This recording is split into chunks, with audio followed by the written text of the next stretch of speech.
discussing the upcoming used book sale when they smelled something strange. So he smelled marijuana somewhere, and we're like shocked. Yeah. And so Doug goes, "Do you smell it?" Without any way to confirm that the smell was indeed weed, Cookie Stevens called her husband, Sheriff Stevens, who called in local ceramics teacher Dutch Gibbs, who lived in Seattle for a few months in the 70s. Yeah, that's weed. Sheriff Stevens has begun compiling a list of potential suspects, including that boy Lance, who has girl hair and hangs out down by the quarry, Greg Fromke, who was spotted this evening really going to town on some potato skins at Steaky Jake's Steakhouse, and Mr. Thompson. Luckily, one young reading enthusiast seemed unperturbed by the illicit smell. Yeah, I don't smell anything. I really love the library. The weed smell comes on the heels of last month's discovery of a gigantic pair of women's underpants in the children's fiction section. According to Stevens, that case remains open as well. Don't miss a moment of Free Talk Live. Get our archives daily via our podcast at feeds.freetalklive.com.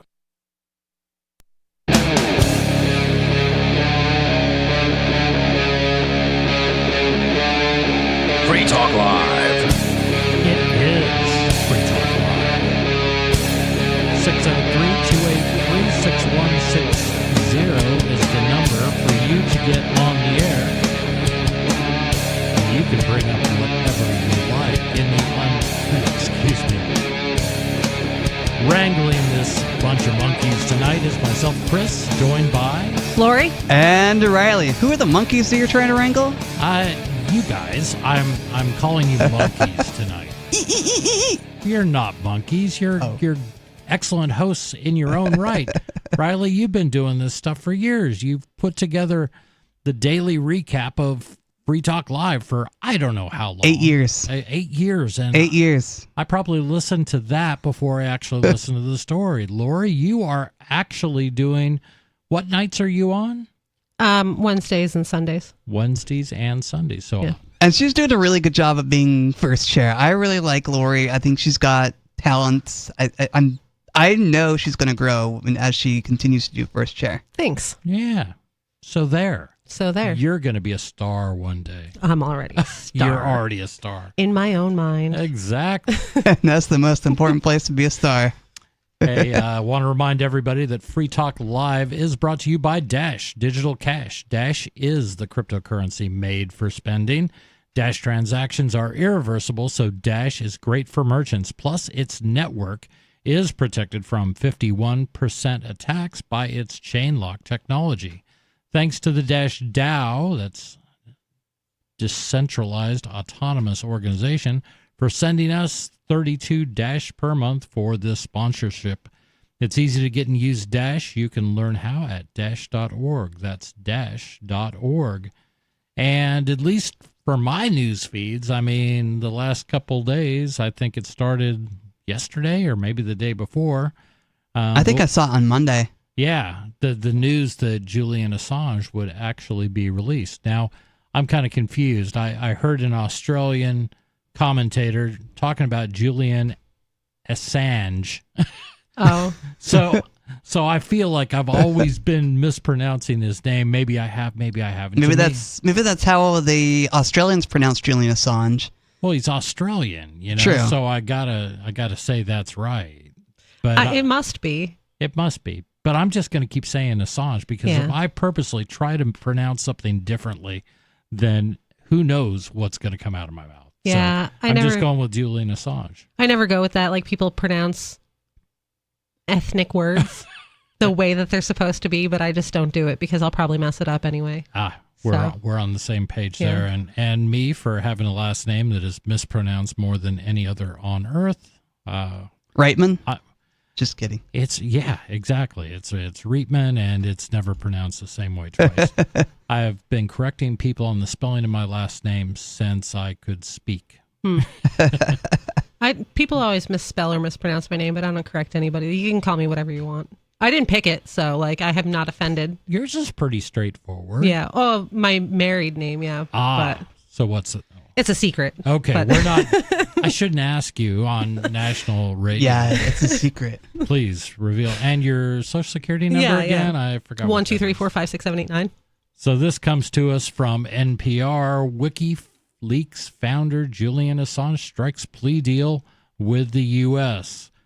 WikiLeaks founder Julian Assange has entered into a plea deal with the U.S. government, bringing an end to a years-long international saga over his handling of national security secrets. I want to remind people, our listeners especially, that this has been a 14-year-long battle. 14 years that Julian Assange has been fighting with various governments, with the British government, the Ecuadorian government, or whatever, and the various governments around the world, just because he released some military secrets that people didn't want him to release. For this fight, I'm pretty sure that Julian Assange has been in trouble with the government since he was like 16 years old.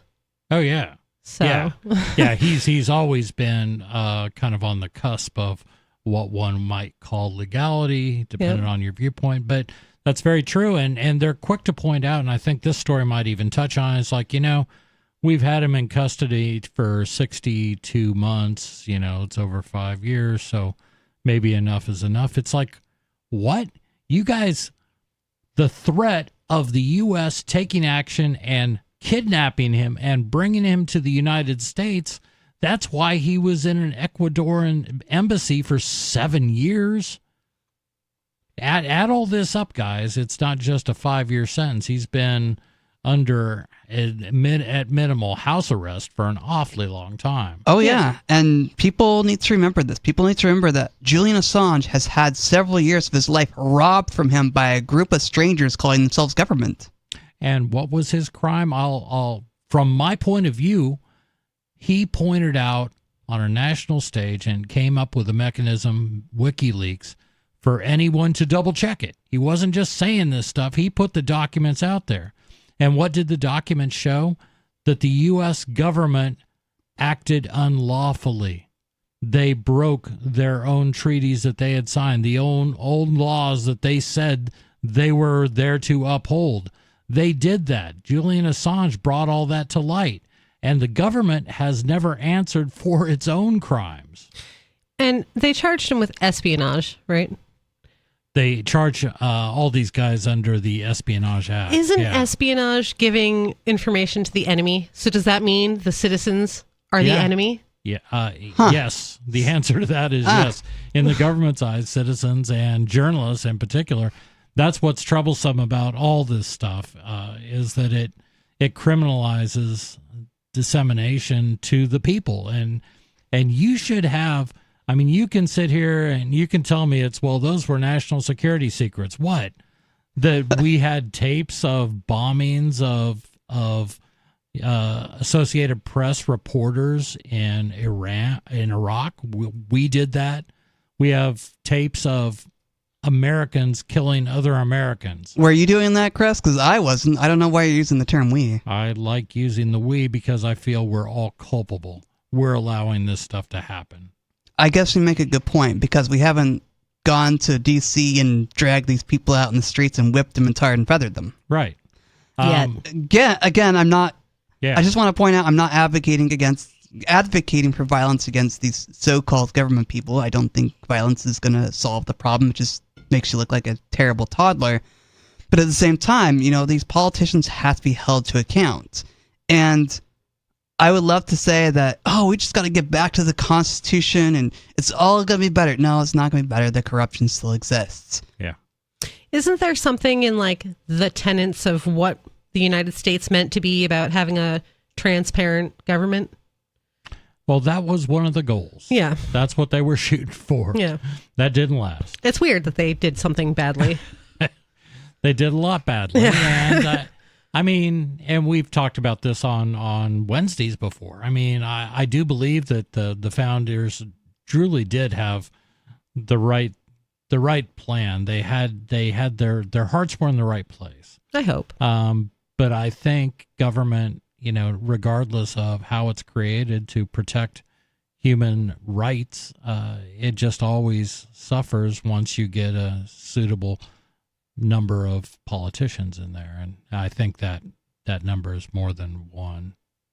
Yeah, it just doesn't. It never works. The story continues. Assange is preparing to plead guilty. I guess this was a day or two ago. because he has already pled guilty. Assange is preparing to plead guilty to a single count of conspiring to obtain and disclose information related to the national defense in a U.S. federal court in Saipan in the Northern Mariana Islands, a U.S. Commonwealth in the Pacific this week, according to newly filed court papers. Under the terms of the agreement, Assange faces a sentence of 62 months, equivalent to the time he has already served in Belmarsh Prison in the United Kingdom, while fighting extradition to the United States.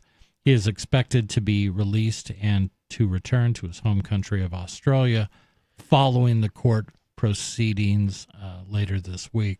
And I believe they already already did. Yeah, I think all that's gone through. I did see at least a picture of him on a plane leaving the Mariana Islands to Australia. So Yeah, they made him pay for that plane. It had to be a chartered flight because he wasn't allowed to fly commercial, and they made him pay $410,000 Wow. for that flight. Does this surprise anyone? No, it does not. Well, No. I heard he got a loan, or not a loan, but a gift from somebody in Bitcoin to help pay for that flight. That's interesting. I hope that would make a great story. Oh, you'll never hear that anywhere but here on Free Talk Live. Maybe on WikiLeaks. Yeah, exactly. And really, just as an aside, we really, really, really need a WikiLeaks. I mean, that was such a great idea. I agree. I think all the American secrets and every so-called government secret should be revealed to the world. Everything needs to come out. Everything needs to be revealed. Nothing needs to be held back from the quote-unquote citizens, because these people are nothing more than just people with titles. They have no more rights than you or I do. I'm going to pull out my inner jet and say that these people are just people with titles, and they have no more rights than you or I do. No, they don't. They don't. But we've created there I go with the we, because I did not have any part in this. A system was created that allowed a political class of people to usurp rights that are natural rights that were supposedly inalienable rights according to the Declaration of Independence, usurp those from the people and take them as their own private rights that they have, but everybody else not so much. The story continues. Australian leaders have been lobbying the Biden administration to drop the criminal case for years. President Biden confirmed at a news conference in April that American authorities have been considering such a move, the word considering in quotations. So, like, I was really hoping to find some story out there, and it doesn't seem to exist yet, that ties this story of Biden's government releasing this as a response to Trump. Trump saying that, if elected, I will consider pardoning, or I will pardon Ross Ulbricht. Mm-hmm. That would be really juicy. Unfortunately, that only seems to have happened in my head, and I can't find that story. But it is interesting. It's always interesting when in an election year, these types of moves that the government has been steadfast and, he's got to be brought to justice and brought to the United States and put in one of our prisons for 170 years, which I think was the quote, was what they were talking about doing, 170 years in jail, to pay for all his crimes against humanity and private interests. Which is the whole prison sentences that are some ridiculous number. Right. Is the dumbest thing. It is. It's so stupid. It doesn't make any, it's like, it is virtue signaling. Yes. And no one just comes out and says, hey, this is really stupid. Why don't you put like a reasonable amount of time? Right. Just say life. Yeah, just and leave it at that. And leave it at that. Right. Are you going to bring him back from the dead? No. With the United States It's just necromancer for the cabinet and like bring him back and put him back in jail? Like, Do no. we have one of those? It's probably. Is there a U.S. necromancer? Hi, you're going to get me on espionage charges. Whoopsie daisy. oops, sorry. Ignore that segment. We'll edit this out in post. Right. Yeah, it's ridiculous, and I've never heard anyone put it exactly like that, but you are right. It is virtue signaling, and I don't get why they feel they have to do it. It's just a way to look tough and big bad bully-like, because they want to make sure they send a message that if you commit a certain act, you're going to be sentenced to life and forever in prison. Right. Because you're a bad person. And who specifically was that message aimed at? It's aimed at the free press or any vestiges of it that still might exist. Well, specifically the press. I mean, they don't want people to know it, but they certainly don't want an active and free press there putting this stuff out. And that, to me, is what WikiLeaks was all about. It wasn't that they were just going after secrets.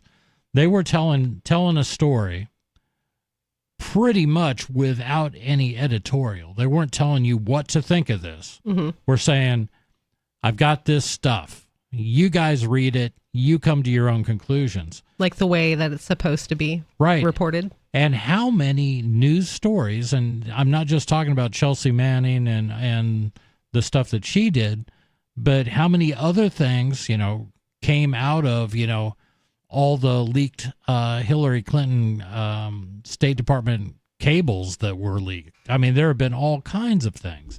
I think you could thank WikiLeaks and Julian Assange for a lot more news making it to us, other than them being narrowly focused on, I think this was the big thing. I think the Chelsea Manning thing. And there have been a lot of independent news sources that have popped up in the recent years, I think, inspired by this. Yeah, I think so too. And this is really, for me, so my prediction is the next, and maybe it's probably been going on for an awfully long time. I know it's been going on for an awfully long time. But the next thing that the government will definitely go after is press and anything, First Amendment related. And one of the stories that I debated bringing in here was one talking about the Supreme Court decision where they punted on, well, the government really can encourage social media companies and big tech to, downplay obviously incorrect data, fake news. Yeah. Well, that's so subjective. I mean, so what is, you mean like Hunter Biden's laptop? That's a good example. That was obviously fake news. At least according to the media it was, but it came out that the stories about Hunter Biden's laptop were true. Absolutely, and that's my point. You can't you can't leave it to anyone to say, what is the truth? And that's, again, going back to WikiLeaks, here's everything I have. You look at it, you decide for yourself. Mm-hmm. I got a fake news thing today. I posted something on Facebook, and it was about misappropriated missing funds from the federal government. And so the fact check was because they came out afterwards when they were like, oh no, we lost billions of dollars. We don't know where it is. Later, they came back and were like, well, we didn't really lose it. We just had an accounting problem where we still have it, but we're still going to send it exactly where we were going to send it before. So it's totally fine. Yeah. I'm sorry, but you said billions. We meant to say it was trillions. Yeah, right. Sorry about that, guys. It's the fact of life dealing with these tyrants, despots, and thieves that they can just misappropriate billions of dollars and no one's going to bat an eye. Yeah, the whole thing was like, California lost all these billions of dollars that they were supposed to use for the homeless, and the federal government lost all these billions of dollars they were supposed to be using for Ukraine, and like all these things. And at the end it said, but the IRS, we know that you sent $671.58 to your friend, and we're going to send you to jail if you don't report it. I saw that same one. Yeah. That is good. Yeah. And it's very true. While they're, talking about all this stuff, they do have to go after everybody who had $600 in send in Venmo. It's ridiculous. Yeah. Federal grand jury in Virginia indicted Assange on espionage and computer misuse charges in 2019 in what the Justice Department described as one of the largest compromises of classified information in American history. Oh, dear. The indictment accused Assange of conspiring with then military private Chelsea Manning to obtain and then publish secret reports about the Afghanistan and Iraq wars and sensitive U.S. diplomatic cables. Prosecutors said Assange published those materials on his site WikiLeaks without properly scrubbing them of sensitive information and putting informants and others at grave risk of harm. You know, Chris, the thought I had is these people who are so afraid of us being harmed by Julian Assange are the same people that would harm you by blowing up your house with a bomb just because you sold Bitcoin. Yeah, it's insane. And I agree. It's totally insane. I don't know how people can justify the existence of this tyrannical organization. Yeah, and go ahead, please. Oh, they don't like people telling the truth, as is shown by the fact that all these whistleblowers just like happen to fall out of hotel room windows and stuff right before their court cases. Right, or they find out who they are and they lock them up and tie them up until they can prosecute them into eternity, and it's horrible. And you know, I just got done rereading a book series, and it was really good, but the point that they had was, this was sci-fi, but it's looking back at the years and saying that Americans had evolved not to trust anything that the media did, and what really became the dominant news source in the United States was bloggers. It was just that. It's like you want to write and you want to have everybody put all your stuff out there and people can judge for themselves. I think we need to get back to something like that. I think it's really funny how much of like dystopian fiction from the 50s is just real life now. This is from the 2010s. Oh. Quit thinking everything I do is from the... She wants... I thought maybe you got it when you were, I know. When you I was were like in your 40, 50s. 40 Yeah. or 50. Yeah, I get it. I wear my old man badge proudly. Yeah, but it is true. And dystopian fiction has really nailed it. I mean, I just reread The Moon is a Harsh Mistress by Heinlein, and man, that is dead on in so many things. And the reactions of governments in this are dead on. Basically what Assange has to go through, and it would be no different today. It's one of my favorite like fiction genres. Yeah. It's so weird to read it and then be like, that's not really all that fictional. Right. Why did you put this in the fiction section? I don't get it. The indictment accused Assange of, I already read that part, quote, no responsible actor, journalist, or otherwise would purposely publish the names of individuals he or she knew to be confidential human sources in a war zone, exposing them to the gravest of dangers, unquote, said former Assistant Attorney General John Demers at the time of that indictment. Really, Julian, you didn't know who all these people... What does it matter? Yeah, there are a bunch I agree. of names and something that was leaked by a whistleblower. Come on, Chris. We can't have our political enemies like Russia and China and the Middle East knowing our military secrets, can we?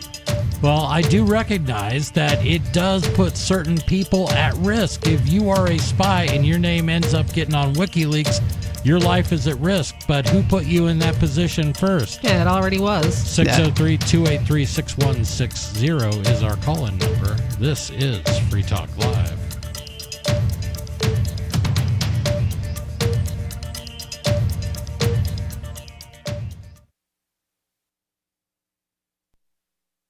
This hour of Free Talk Live is brought to you by Dash Digital Cash. Dash is the cryptocurrency designed to be used for spending. Rising fees have made Bitcoin useless for purchases, but Dash continues to have fees less than 1 cent per transaction, and its features ensure Dash is undefeated as the most useful cryptocurrency in the marketplace. From a technical standpoint, Dash transactions are irreversible, and its network is protected from 51% attacks by their Chainlocks technology. There's no need to wait for a confirmation before considering a Dash transaction complete, so it's great for merchants. Dash is one of the oldest cryptocurrencies and is widely available on exchanges, including the decentralized Maya protocol, and in multi-crypto wallets. It's easy to get and use Dash. Start by learning more at dash.org. Big thanks to the Dash DAO for sending us 32 Dash per month to promote Dash on the air. Visit dash.org to learn about Dash. Dash.org. From Feature Story News in New York, I'm Sally Patterson. The U.S. Supreme Court accidentally published its ruling on an abortion case out of the state of Idaho on Wednesday. The opinion, first reported by Bloomberg, was up briefly before being taken down. Tony Waterman has more. The mistakenly published decision indicates the court will allow abortions and medical emergencies in Idaho, where the procedure is currently banned. The copy shows a 6-3 ruling, with conservative justices Clarence Thomas, Samuel Alito, and Neil Gorsuch dissenting. The ruling says the plaintiffs in the case didn't have standing, leaving the door open for future litigation over whether hospitals can be required to carry out emergency abortions in states where the procedure is banned. Meanwhile, the progressive wing of America's Democrat Party has suffered a major blow, with Jamal Bowman losing the race to become the candidate in federal elections later this year. His defeat capped the most expensive House of Representatives primary in history. Here's Benji Hire. For months, Jamal Bowman's been on the defensive over his incendiary views on Israel, with the pro-Israel lobby group AIPAC pouring millions of dollars into its efforts to oust him. He blames, quote, dark money for his loss to fellow Democrat George Latimer. It marks a setback for the high-profile leftist group of representatives to which he belongs, known as the Squad, which had rallied in his support. Pakistan's Weather Bureau is warning that the intense heatwave currently gripping the nation's biggest city, Karachi, is set to continue in the coming days. Extreme temperatures have already claimed dozens of lives.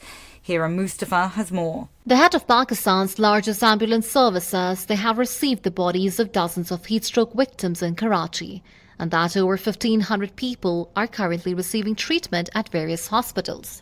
The chief minister of the country's southern province has raised concerns criticizing electric companies for prolonged power cuts in the city during the ongoing heat wave. And jailed American journalist Evan Gershkovich appeared in a Russian court on Wednesday as his hearing formally begins, behind closed doors. He stands accused of alleged espionage during a reporting trip in March 2023. Gershkovich's legal team denies all allegations. The White House called the charges ridiculous and his detention totally illegal. In Moscow, Daria Bundarchuk reports. Evan Gershkovich appeared standing in a glass box in a courtroom in the city of Yekaterinburg on Wednesday. Media members were allowed to film him only for a few minutes. Then journalists were requested to leave the courtroom as the trial is being held behind closed doors, a common practice in Russia for hearing espionage cases. Russia's President Putin earlier admitted there had been contact with Washington about a potential prisoner swap. From bureaus worldwide, this is FSN. We're still not sure why you'd want to watch, but our video feed is streaming nightly for free at cam.freetalklive.com.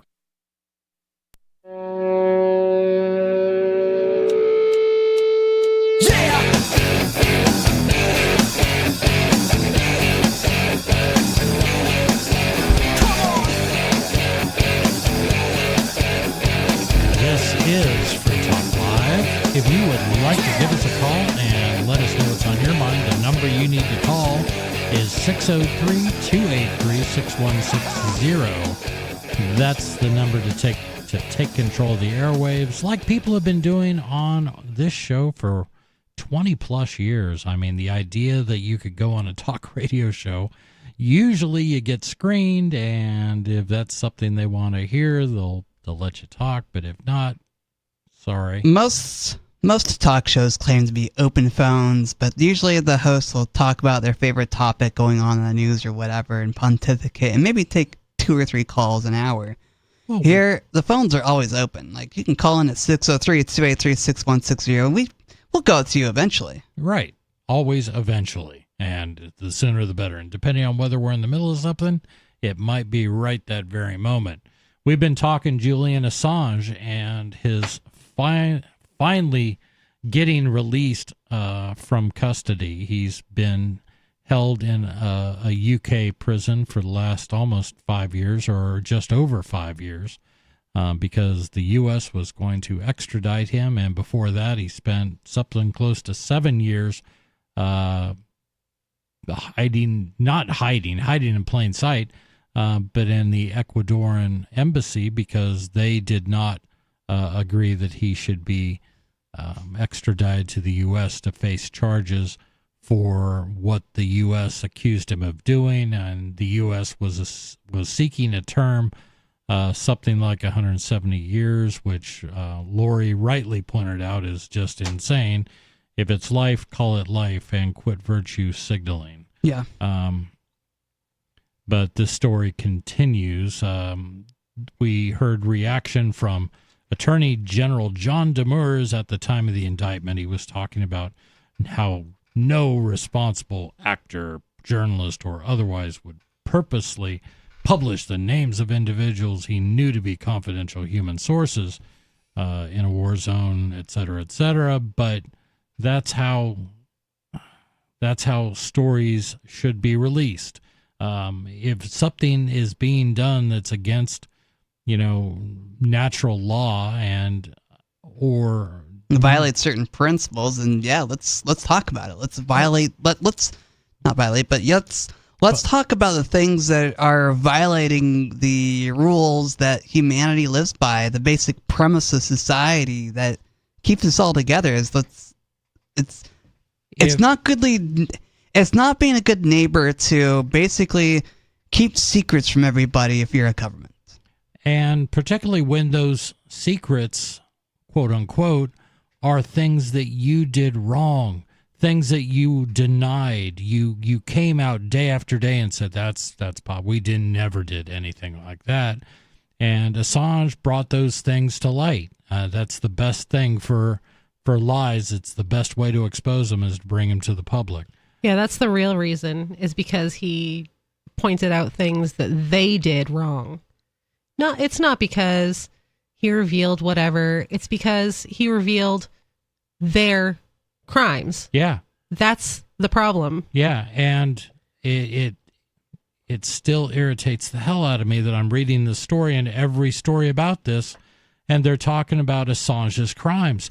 Not one of them talks about the federal government's crimes, the fact that they were breaking the law left and right. Oh, of course no one wants to talk about it. They want to be protected by the federal government, so they just got to make it look like the federal government is the biggest victim on the planet, but it's not. That's how they get the best stories leaked to them. The story continues. Assange's case attracted support from human rights and journalism groups, including Amnesty International and the Committee to Protect Journalists, fearing the Espionage Act case against Assange could create precedents for charging journalists with national security crimes. Well, no kidding. Of course. Yeah. This is going to be their MO, and expect to see a lot more of this. Yeah. That's the point of it. Right. And to threaten them without directly threatening them. And because they didn't get to take it all as far as they could, which either meant killing Assange or killing him by imprisonment, don't think that their lust for blood has been sated. It has not. His interactions with the justice system have followed a Byzantine path. Assange spent 7 years hiding in an Ecuadorian embassy in London after Swedish officials accused him of sexual assault, an arrangement that appeared to frustrate both Assange and his hosts. And I believe he was cleared of all those charges. I'll have to, here we go. Ultimately, Swedish police withdrew the accusations, but next, authorities in the UK took him into custody for allegedly violating bail. Then the American government sought to extradite him, a process that limped through the courts for years. The plea deal averts more legal proceedings over the extradition that had been set up for early July. So this was very, very close. He was supposed to be extradited to the U.S. and face trial in the United States, a country he has never set foot in. Yeah. Let me repeat that. This guy is being charged with crimes, sentenced with threatened with sentences of 170 years by the American government, yet has never set foot on American soil. And that is the atrocity of this gang calling itself a government, is that they are going to go no matter wherever you are in the world and lock you in a cage for violating their rules. Right. Yeah, and their MO, all these countries are all pals. They like to say that they're not pals, but they're all pals with each other, and they have all these little deals together to get the guys that they want to get. And how weird is it that he just got these charges from other countries that just didn't actually turn into anything, like it was some kind of way to get him in? Yeah, well... if you don't like it, you should leave. Well, that doesn't work out, actually, because you can't leave. You can't leave this terrorist organization. They're going to come after you. Right, that's why it's called the long arm of the government. the wrong arm of the government. It's ridiculous, and I don't know what the next case will be that's going to be similar to this, but I guarantee you it won't be the magnitude of WikiLeaks. No. Here's my prediction. The next leak, the next big thing where somebody is going to be accused of leaking valuable secrets, it may even be questionable whether they were secrets or whether it was actually leaked, but they're going to bring another case against somebody, and they're going to try to fry them. I mean, they want blood. They want to. I don't think the government feels that they have adequately scared the hell out of journalists. And, I mean, Russia's helping with that. I believe that espionage and things like that the death penalty is on the table for those crimes. Isn't that true? Yeah.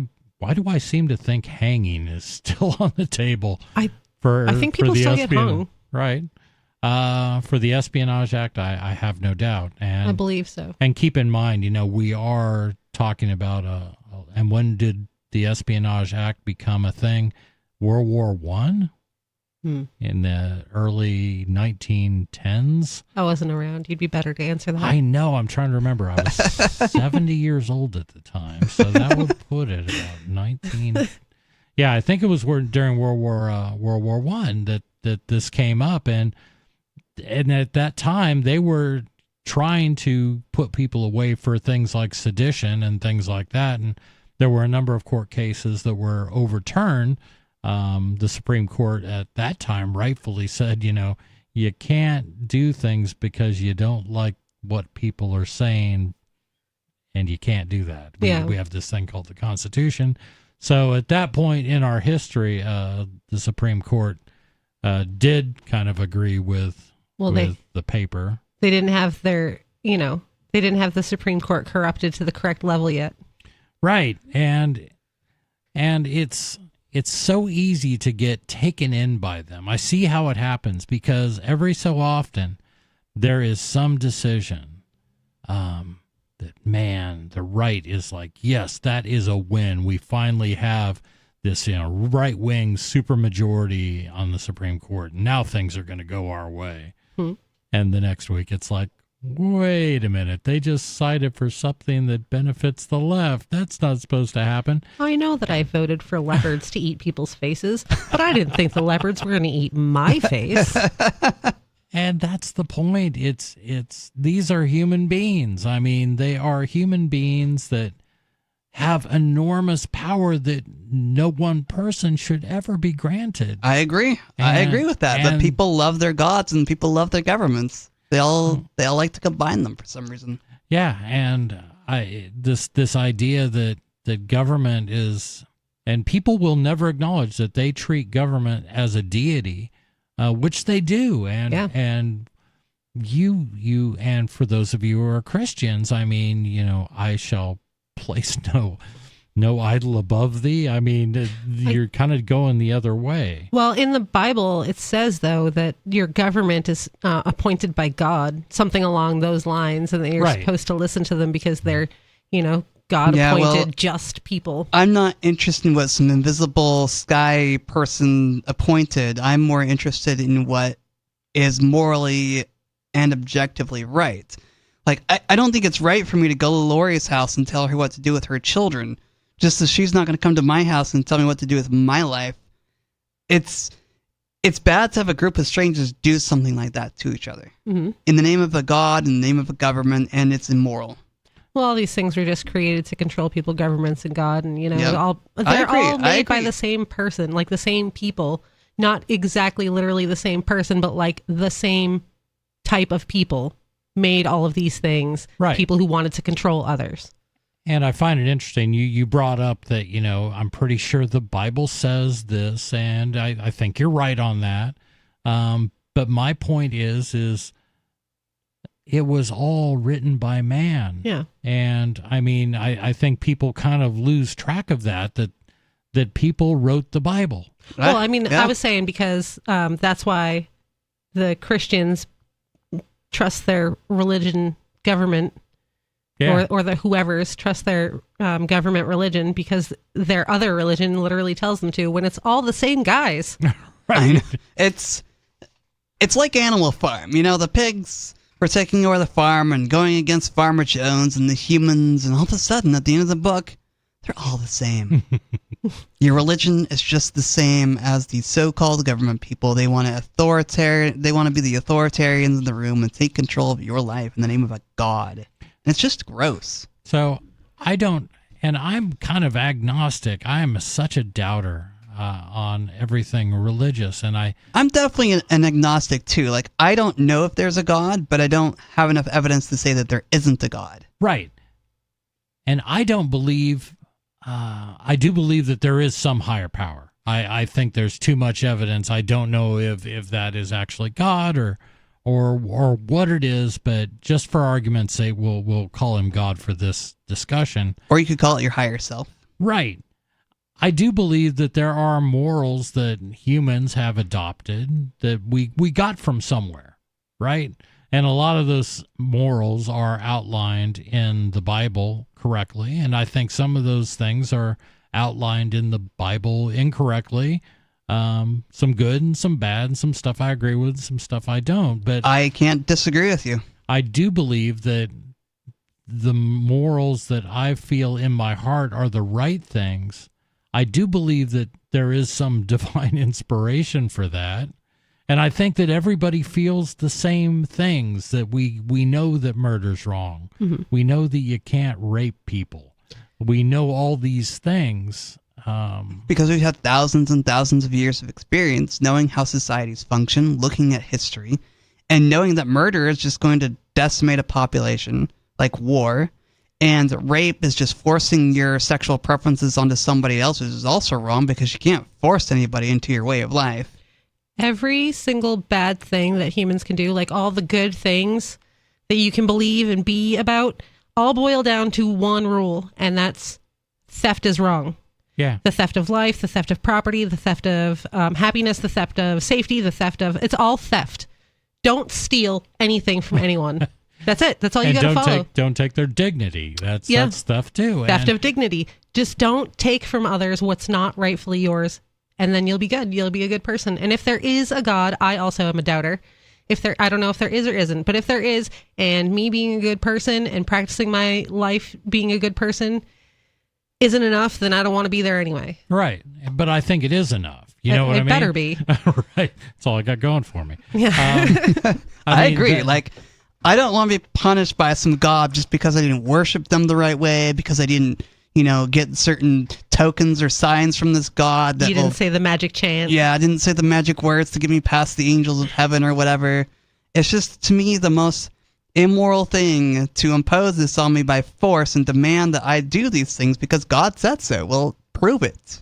Well, demonstrate your claim. I think there's some good stuff in there. Don't steal people's stuff and don't kill. Right. I mean, that's all good. Don't lie about your neighbor. And these are like basic things, and I think that's good. And I think that's where libertarianism sort of separates itself from the ideas of the governments we have now, is that, when it all boils down, we do kind of go back to the golden rule, and that's not a bad starting point. And I think you can go ahead and bicker and fight about the fringe parts of that, but if you're just doing things that you feel are right, you're going to be pretty okay.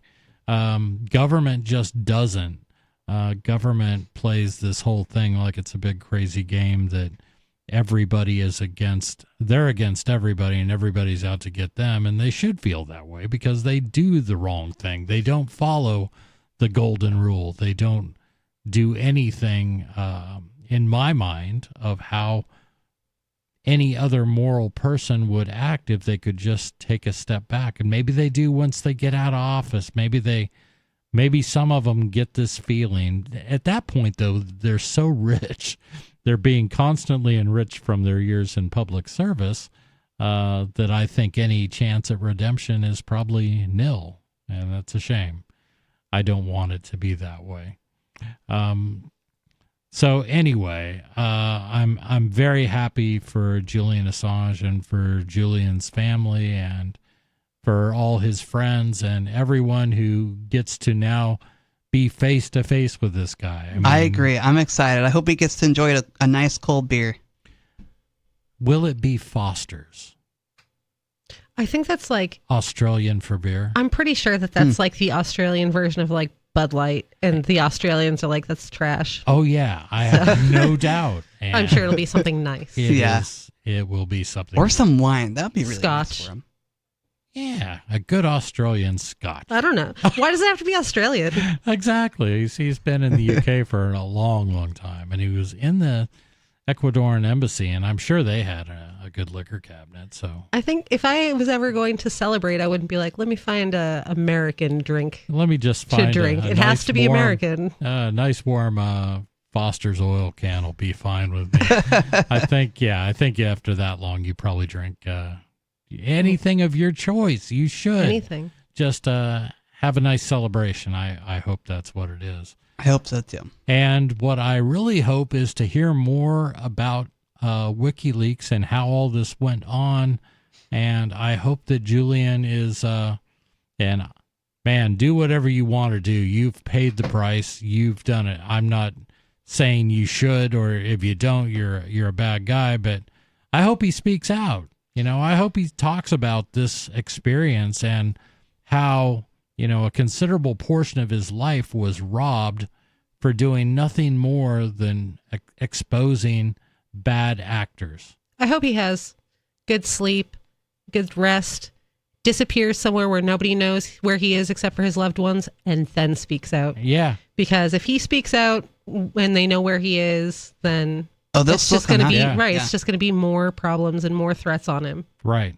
So here's to WikiLeaks 2.0. Yeah. That's what I hope for, and I hope that comes to fruition. It's crazy. 603-283-6160 is our call-in number. We need to pull up something else. Lori, you had a couple stories on there. Yeah, I got some You stories. want to start something off? We'll go up until the break, and at least we can hear what's in the mind of Lori tonight. I would like to talk about this story from NPR. A supermarket trip may soon look different thanks to electronic shelf labels. Okay. Grocery store prices are changing faster than ever, literally. This month, Walmart became the latest retailer to announce it's replacing its price stickers in the aisles with electronic shelf labels. The new labels allow employees to change prices as often as every 10 seconds. Wow. So I honestly own a small retail business, and I looked into these things because I'm like, man, I love technology. This would be so simple just to be able to do this. And then when COVID hit, and the impact of all the COVID money hit, and then we all got all experienced together what was bordering on hyperinflation when it was hitting 8 or 9% a year. Man, I was looking at that stuff going, the smartest thing I did owning a small business was right as those big government like bailouts to the American public started showing up. They're like, we're going to send everybody $1 trillion. It'll be spent in the U.S. It's like, I bought, I think it was 20,000 stickers, price labels. So you could change them? So I could change them because I knew this stuff was going to be going up. It was going to be going up again and again and again. And I haven't gone through all of them, but man, I guarantee you we went through at least half of them. I mean, It's not over yet. No, and it's not, and we're still doing it. They keep saying that it's unprecedented times. Like there's a precedent. It's been going on for 4 years now. It has. There have always been unprecedented times. I mean, how can we not live in a world and realize that there are unprecedented and realize there are not unprecedented? I don't know what I'm trying to say, but I do. Every time has been unprecedented. We're always living in a moment. There's no time that's always repeated time and time again. There are lessons that are definitely repeated, but every time is unprecedented. Right. They call it like post-COVID now. Right. And because I am 350 years old in Lori's eyes, I think, and everybody else here, no, it's not unprecedented. I remember, being in line for gasoline during the embargo and then following the Arab oil embargo, how bad inflation was. And I know there was more, but I faced that. I saw it every day, every time we ever got to go shopping, in the 70s and the 80s. And inflation was just as real then as it is now. Or more to the point, it's just as real now as it was then. Yeah, so that's my thing about it. Like, people are worried that it's going to be for price gouging. Like, oh, it's hot outside, let's charge more for ice cream and stuff like that. But that's not what I'm worried about. Yeah. I'm worried about, I'll give you a real world example. Argentina. Like, we just ordered another case of Reese's Cups. We don't sell that many Reese's Cups, but we sell a number of Reese's Cups. Mm-hmm. And they usually last a couple months for a box of them, a whole box. And every time we go to put them into our system, the cost for us to purchase a box of Reese's Cups, it goes up. Right. So what does that mean? That means that I can't sell them at that same price if I was right on the margin anyway. So to meet that margin that I need to meet to pay for things like rent and electric and things like that and pay employees, I have to raise those prices. That means every time I get stuff in, something is getting increased in price. See, that's people aren't worrying about that, but hyperinflation is a real thing that I think is coming for us. Like the fact that the petrodollar is no longer the standard and housing prices are so far up that people can't afford their place to live. People can't afford their utilities because utility prices like electricity prices are so high now. Food. So if it's like Argentina where they were having to change the labels multiple times a day, what easier way to do that than by having electronic labels? I love it. 603-283-6160 is the number to get on the air. We want to hear from you. This is Free Talk Live.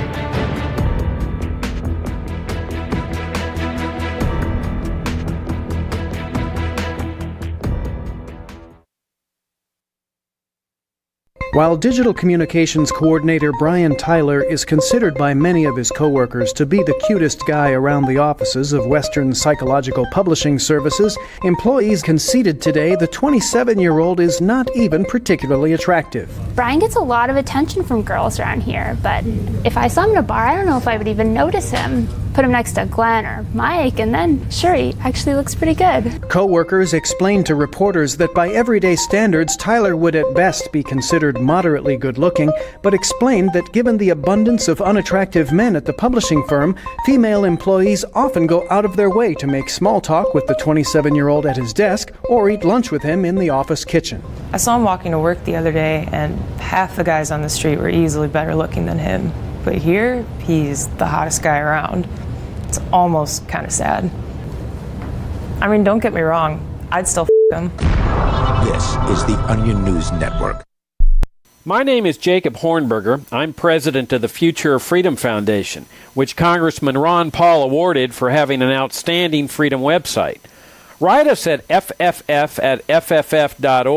and we'll send you a free 3-month subscription to our monthly journal of libertarian essays and our booklet, Economic Liberty in the Constitution, which George Mason University economics professor Walter Williams praised in a recent column. That's fff@fff.org. What if you want to hear the latest episode of Free Talk Live, but all you have is your phone, you forgot to download our archive, and you have no data connection? You can call our Listen line at 641-793-0191. That's a long-distance number, so you may incur charges. If not, listen as long as you want. 641-793-0191. The Free Talk Live Listen line, 641-793-0191. You're listening to the live edition of Free Talk Live. Hour number 2 is next after the news here on the Liberty Radio Network at LRN.FM. From Feature Storing News in New York, I'm Sally Patterson. The US Supreme Court accidentally published its ruling on an abortion case out of the state of Idaho on Wednesday. The opinion, first reported by Bloomberg, was up briefly before being taken down. Tony Waterman has more. The mistakenly published decision indicates the court will allow abortions and medical emergencies in Idaho, where the procedure is currently banned. The copy shows a 6-3 ruling, with conservative justices Clarence Thomas, Samuel Alito, and Neil Gorsuch dissenting. The ruling says the plaintiffs in the case didn't have standing, leaving the door open for future litigation over whether hospitals can be required to carry out emergency abortions in states where the procedure is banned. Meanwhile, the progressive wing of America's Democrat Party has suffered a major blow, with Jamal Bowman losing the race to become the candidate in federal elections later this year. His defeat capped the most expensive House of Representatives primary in history. Here's Benji Hire. For months, Jamal Bowman's been on the defensive over his incendiary views on Israel, with the pro-Israel lobby group AIPAC pouring millions of dollars into its efforts to oust him.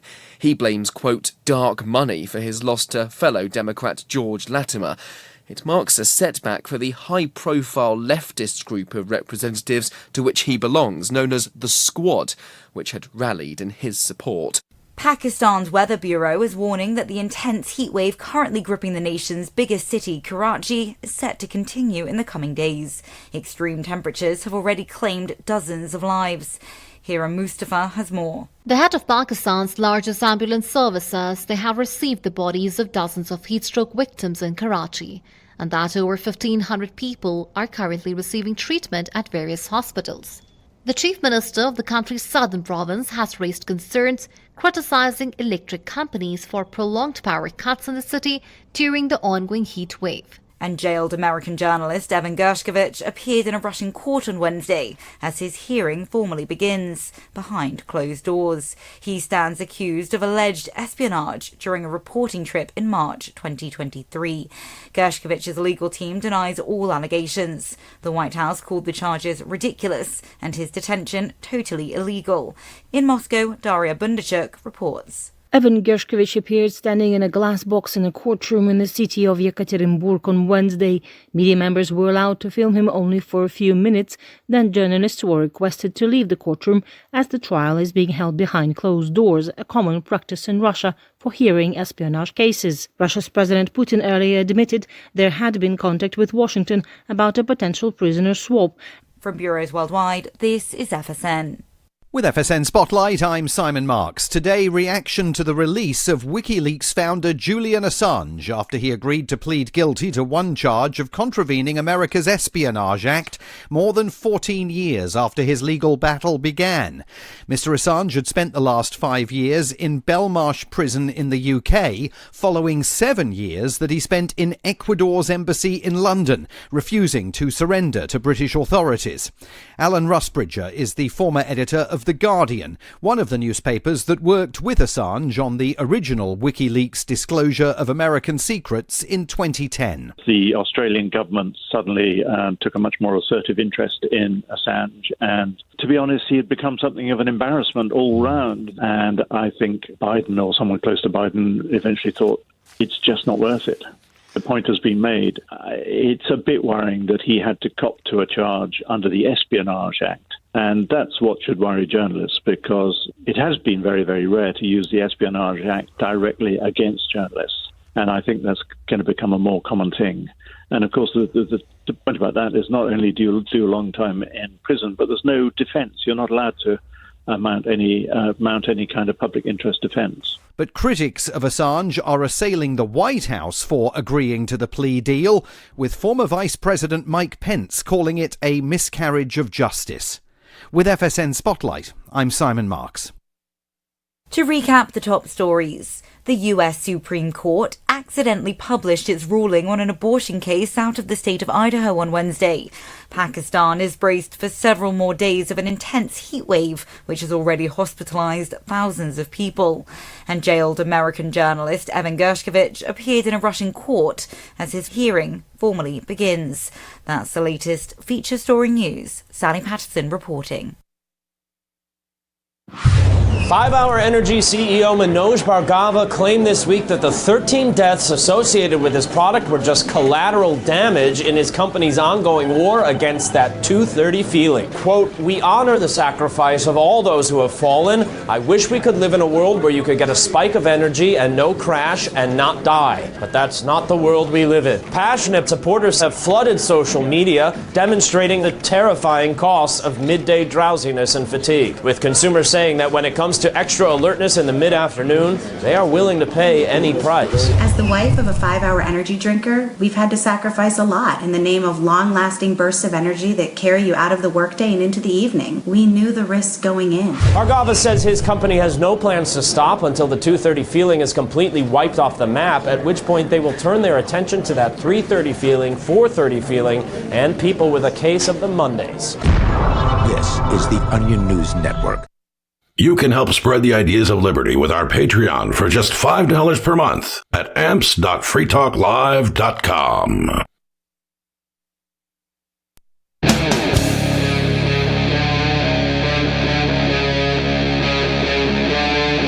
Free Talk Live. It is Free Talk Live.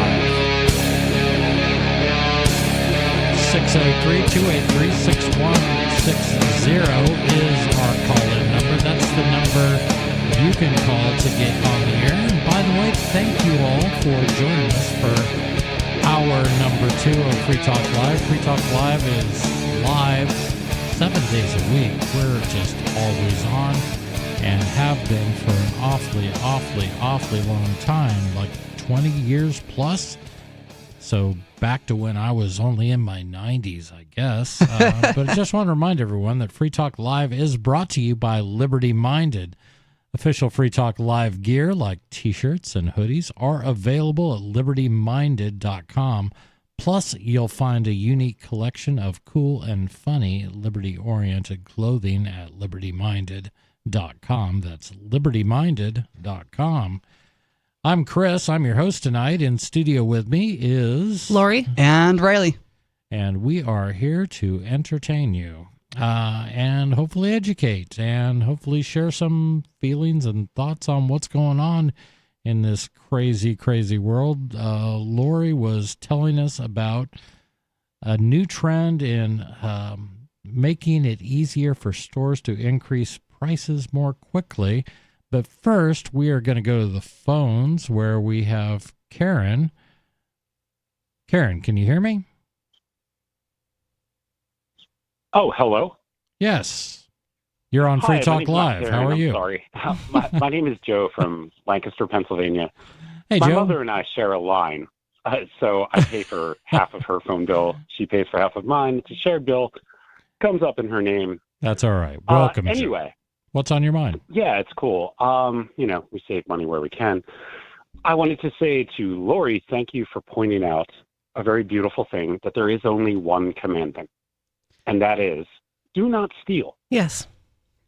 All right. I think we're in agreement with that, and that's basically what we're experiencing with government dealings.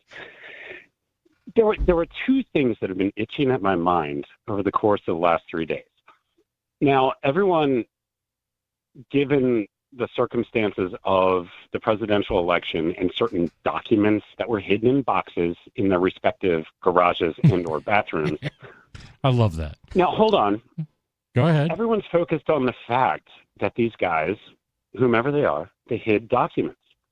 Is anyone focusing on the contents of those documents? No, don't worry about it. Don't worry about the contents of the documents. Come on, Joe. They had Seriously. stamps on them that said top secret. Yeah. That should be okay. enough. So my point is, it's like, what are these guys hiding, like, from the taxpayer? I mean, these are supposed to be public servants. And if you have all this sensitive information that's just tucked away in garages and bathrooms, what wool are they pulling over our eyes? And maybe that's a stupid question. Yeah, you'll never know. I guess.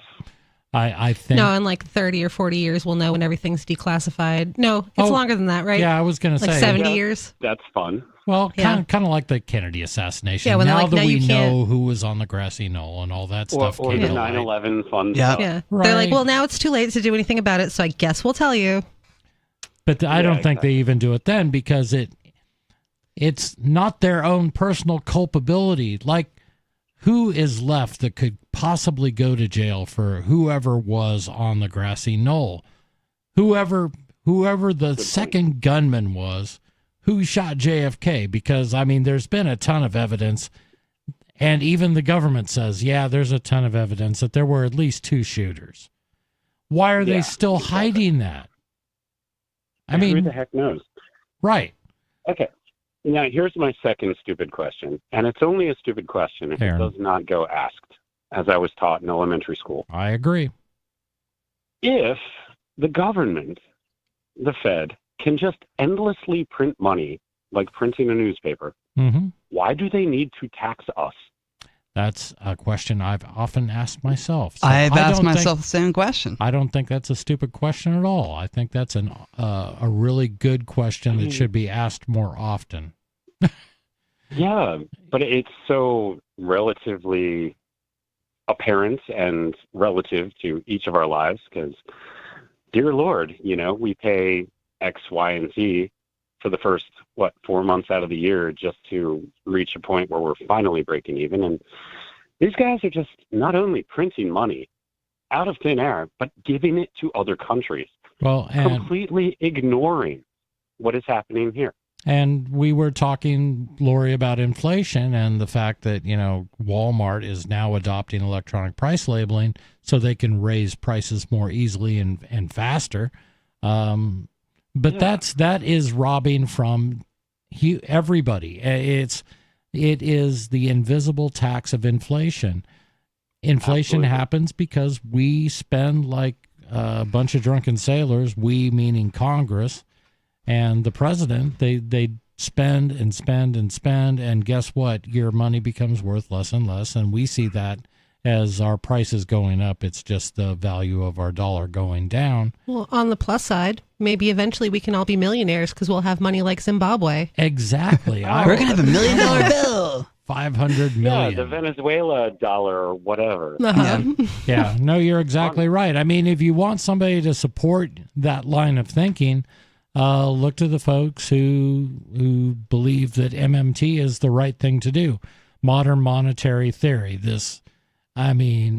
If people like finally woke up and saw Keynesianism as this system that would cost everybody their livelihood eventually, and it proved that it did, and the U.S. government now follows something closer to the Chicago school. MMT, modern monetary theory, says that if you have the world's reserve currency, it doesn't matter how much money you print. And the only thing taxes are really good for are to remind your constituents that they have a role in our greatness. And if that sounds crazy, it is crazy. And I encourage everyone to look into MMT just so you'll know it when you see it. It's horrible. Okay. Yeah. Yeah, it's all absolutely crazy. But really what we should be seeking is transparency in the government. I mean, everyone's focusing on who has the boxes of what papers. No one's talking about what the contents of the boxes are.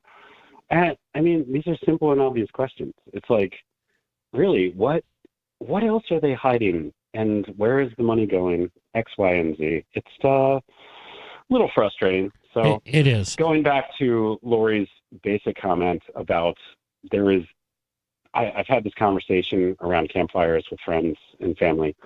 There is really only one commandment. Don't steal. Mm-hmm. Here. And that's what we're all facing. So anyway, really appreciate you guys. No problem. No problem. Thank you. We appreciate you too. Thanks for the call, Joe. All right. Thank you. Thank you. We're going to Quincy, Massachusetts. It's Skeeter. Where Skeeter is likely on the line. You libertarians are so naive. Not all. Let me get this through your thick heads, right? Not all murder and theft and aggression is morally wrong. Yes. All rational Please people tell us more. Yeah, tell me why murder isn't wrong. Interrupt me. I mean, I'm not done yet. All rational people are consequentialist or utilitarian. That's why it dominates human action. And so little people are irrational hippie ANCAPs. Little and people? Rational people are willing to. Do you mean like? And rational people are like willing midgets? to trade freedom for security and well-being. What? I don't know. You said something about little people. So irrational. Yeah. Are you? So he means like fewer people. I said so. I meant as far as quantity. Okay. Very few people are libertarian for a good, rational reason. Your message doesn't make sense. No one cares about theft or murder per se. It's not my message. And you didn't. I'm not even done. They care about the consequences that follow those actions. If it leads to good consequences, they're willing to put up with murder and theft. Well, that's and pretty here's much another true thing. of everyone in America right now. They're Here's fine. another thing. Go ahead. Like for instance, Chris, answer me this honest question: would you steal a piece of paper to save the world? Would I steal a piece of paper to save the world from like what? From destruction, just from somehow destruction. All the cost is the piece of paper. The benefit is to save all the lives of the entire earth. Would you do it? This shows you. I that would. there's a limit I would to your, because to your I would duties not as a trust government deontologist. to do it. I would deny government the right to do that, but I would do it. I could take that action. You would do it though. You would do it though, right? Yes. So so theft isn't necessarily. I'm just trying to show you that theft isn't necessarily wrong. What's the minimum you would steal that? What's the minimum benefit you would steal a piece of paper for? I don't. Chris? How many lives do you have to save? One? Would you steal a piece of paper to save one life? How about to save your dog? It depends on the life. Huh? There are a lot of politicians I wouldn't steal a piece of paper for. Right now, I'm not talking about how the government aggresses or anything. I'm talking about the non-aggression principle and how silly it is, how untenable it is, why theft isn't necessarily wrong. I'm not saying why government theft isn't wrong. And government doesn't steal from you. Taxation isn't theft. Okay. Right? Let me just again. I made the argument. Let me jump in here.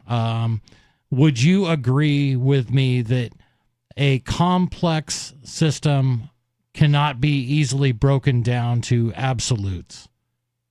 Statements like you can never steal, that all stealing, all theft is well, you're using an wrong. absolute. Aren't you using an absolute? No, we're using Aren't you using an absolute slogans. to describe a complex system?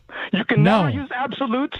That never is an absolute. I can It's a say universal taxation is qualifier. theft and know that I am likely wrong in some aspect, but I think the overall message is you shouldn't stand by to be blindly taxed when they haven't outlined exactly what it's going for and you had no say in the taxation. I think that that's fine to say and to talk about the whole system. But what I'm saying is I do agree with you that, yes, absolutes never work because there's always an exception you can come up with. Including your own absolute rule. You're just saying right now, that's a real performative contradiction, unlike argumentation ethics. There are absolutes, Chris. I even know one that fits all of morality. Please. Right? What and is it has it? to do with evolution's goal. That's an absolute. That's where morality comes from. And I don't want to get that into it now because I just wanted to say you guys are also naive that inflating the money supply isn't necessarily theft or hurting the economy. You guys got to get that through your thick skull. And I'm not using MMT. This is just regular economics, right? So on that, we can agree to disagree in that I disagree with you completely on that. But man, I know you're going to call back at some point, so we'll talk again. I need to get to other calls, but thanks for the call, Skeet. It's interesting to listen to Skeeter get into his points because I know, and he does come up when he Sure. points out that you guys are saying things as absolutes when that's blatantly false, and I Would agree you still with love him. a bread to feed your family? Probably. Right. But it doesn't make it right. Right. We're going back to the phones where we have Jet. Jet, you're on Free Talk Live. Well, I was hoping I'd call in before the screecher, but didn't make it. Would you like me to put you on hold? I'm sure he'll try to call in again. No, I'm just kidding. No. What's on your mind, man? But I did had a couple quick situations. I think it was Sunday, that the individual called in and they had a little spat going on. But I thought maybe I'd pass on a little strategy, a simple strategy on how to handle callers that are maybe wanting to be a little bit more domineering on the airwaves. To use just to tell them up front, if you know that there's someone like that, to be able to say, okay, we're going to have a conversation, and it's going to be civil, and it's going to be normal voices. We're going to use our inside voices. You have With a heard three-strike cheat before, right? You have to treat them like a toddler. No, and we're going to have a 3-strike rule also. We're going to allow you 2 times to maybe make a mistake, and then we're going to end the call. In other words, you set some ground rules. Oh, I like that. I like to keep him guessing, though. And he always catches me off guard, and I never am fully prepared. But you do bring up some good points. Try to set some ground rules for him. But I don't know if I could get through getting the ground rules out. You'd have to mute him. Yeah. Right. Or have him agree with any of it. Yeah. But he's. But I did have Go ahead, please. They did have a couple more topics. I don't know if you've seen this latest thing with First Amendment auditors. This lady out in Fort Worth, Texas. Yeah, I saw that. Who was taking some video and kind of wandering around and got slammed to the pavement, knocked out, and just bruised up and all kinds of things. So hopefully, I think she has brain damage. Wow. That's really rough for the First Amendment auditors. It's very possible her brain damage is going to probably net her many millions, which is good too. Well, yeah, But, except for the cops will get, paid vacation and move to another precinct. Right. Yeah. Let's see. What's the other thing? Of course, I always like to talk about the magic and sorcery of how certain people like that get a license to abuse other people. And typically that license is issued by strangers. It's a fascination to me. The idea that certain people can somehow gain a title from other people with titles, and then all of a sudden they have this magical, wonderful authorization or license, like I'm trying to put it. I would maybe even consider it a sovereignty to be able to do whatever the blank they want, and however it hurts other people. But so to get that power, all someone has to do is answer a help wanted ad. And not be too smart. Well, and no, I'm not talking about the police. Like, I have a moral problem. Like, I could not be a police officer because I don't feel like I have that in my DNA to want to do the things that police officers are required to do. It's part of the job. I get that. And I don't think any department is going to promote anybody who is truly a peace officer. But if you were a bureaucrat, you can inflict all kinds of damage. You could delay paperwork. You could do all sorts of things. Right. And you're not being openly vicious, but you can be just as damaging to an individual, a small business owner, a family, anything by your decisions or your inaction or your action. I said kind of, sort of, because as much as these people talk and, as you say, make decisions behind closed doors and all that, nothing really ever happens until the men with guns come out. That's right. And somehow they have this special ability to, speaking of police in particular, to stop you, to interrogate you, to do all hold you these against things. your will, to abuse even beat you. and, Yeah. I get that. And then they have qualified immunity. It's all abuse for sure. In some Right. cases, may even kill you with immunity, like you said. But bureaucrats can do all these evil things because they have the threat of violence behind them. If you don't do this, if you don't follow our municipal codes, yes, we'll send the police for you. And it's all these things. It's just this threat of government that empowers these people to do heinous things and to affect a lot of people. Jet, thanks so much for calling. Going to Peter in Virginia. Peter, you're on Free Talk Live. Yep. Sorry for any background noise. You guys caught me on the road. That's okay. I can tell. Please. I just wanted to discuss the what the caller that called in before, the guy that went Rambo mode, that was just going crazy. I believe he was talking about something along the lines of MMT and how the fact that the monetary base over 3 or so decades has exponentially increased. And I think you guys were just saying how this is it puts upward pressure on price inflation. And this to the Rambo guy's point, this is not a libertarian theory. This is simply a branch of economics called monetarism. And there's not to get too nerdy or anything, but there's a theory or rather an equation called the money. It's quite literally called I believe it's like the money or the quantity theory of money. But there's a name for this equation, and basically this is the famous equation that Friedman came up with and made popular back in his day. And essentially, all things being equal, you have money and velocity on the left-hand side of the equation, and you have nominal prices on the right-hand side. And so, the whole theory is if you hold velocity constant, and therefore the only thing that changes is M, denoted for the money supply.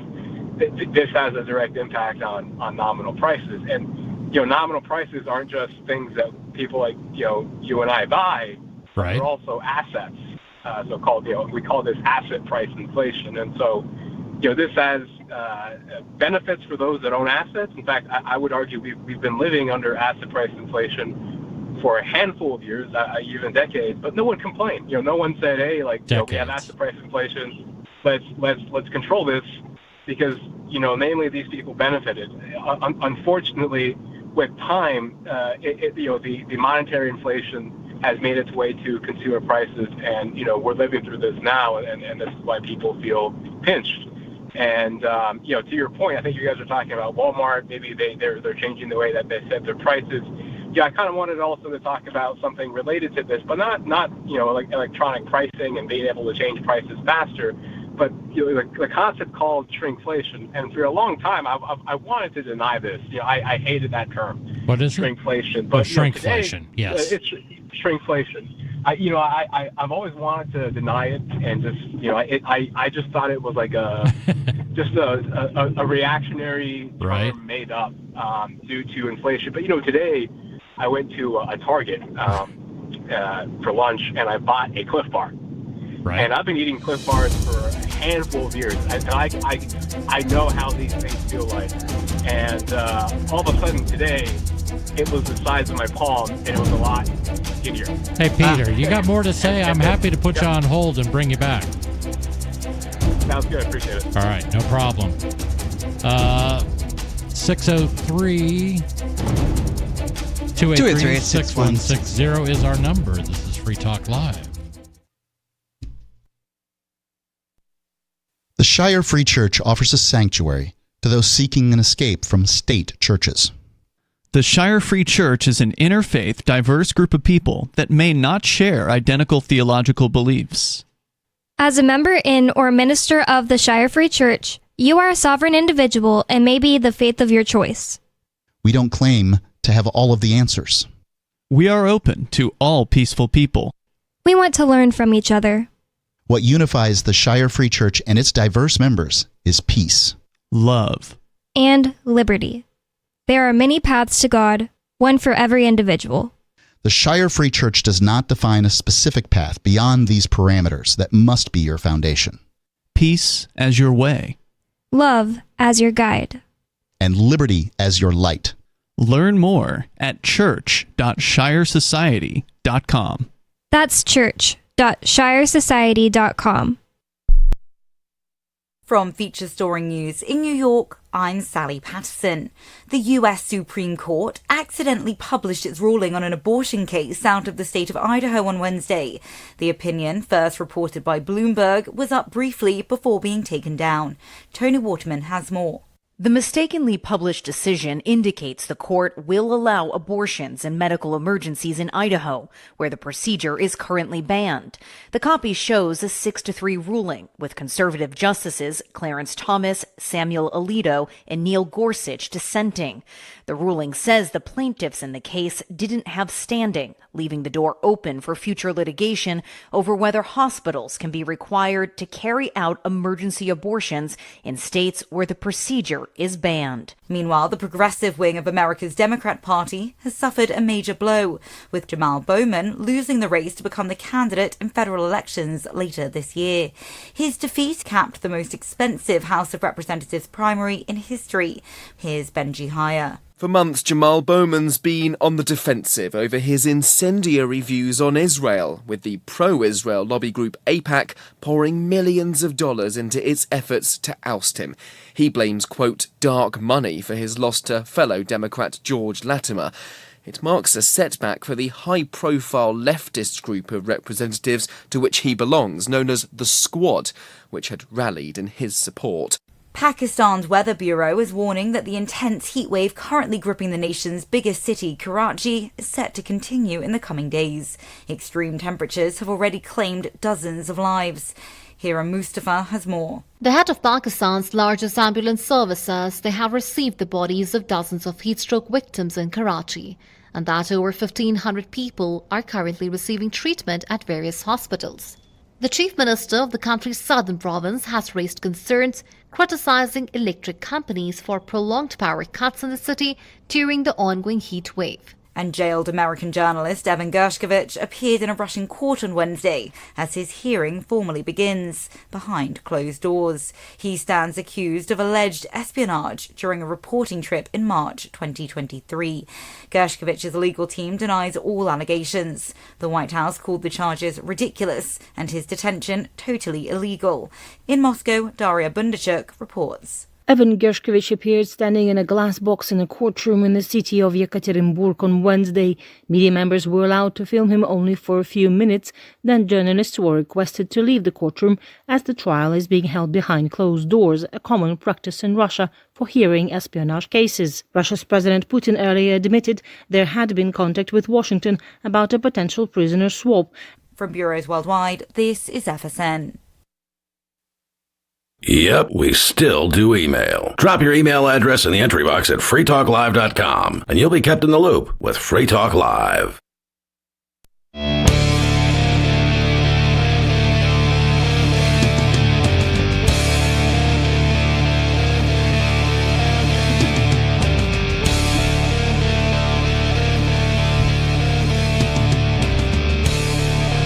This is Free Talk Live.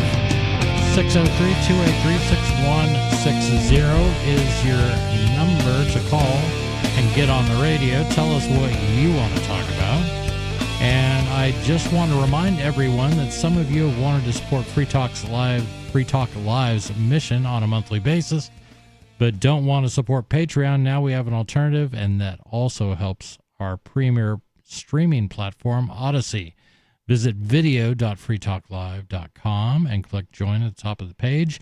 You can subscribe at $5 a month, and unlike any other subscription services, Odyssey adds the processing fee on top, so it will cost a little over $5 a month, but Free Talk Live will receive the entire amount you pledged Higher donation tiers are available if you feel so inspired.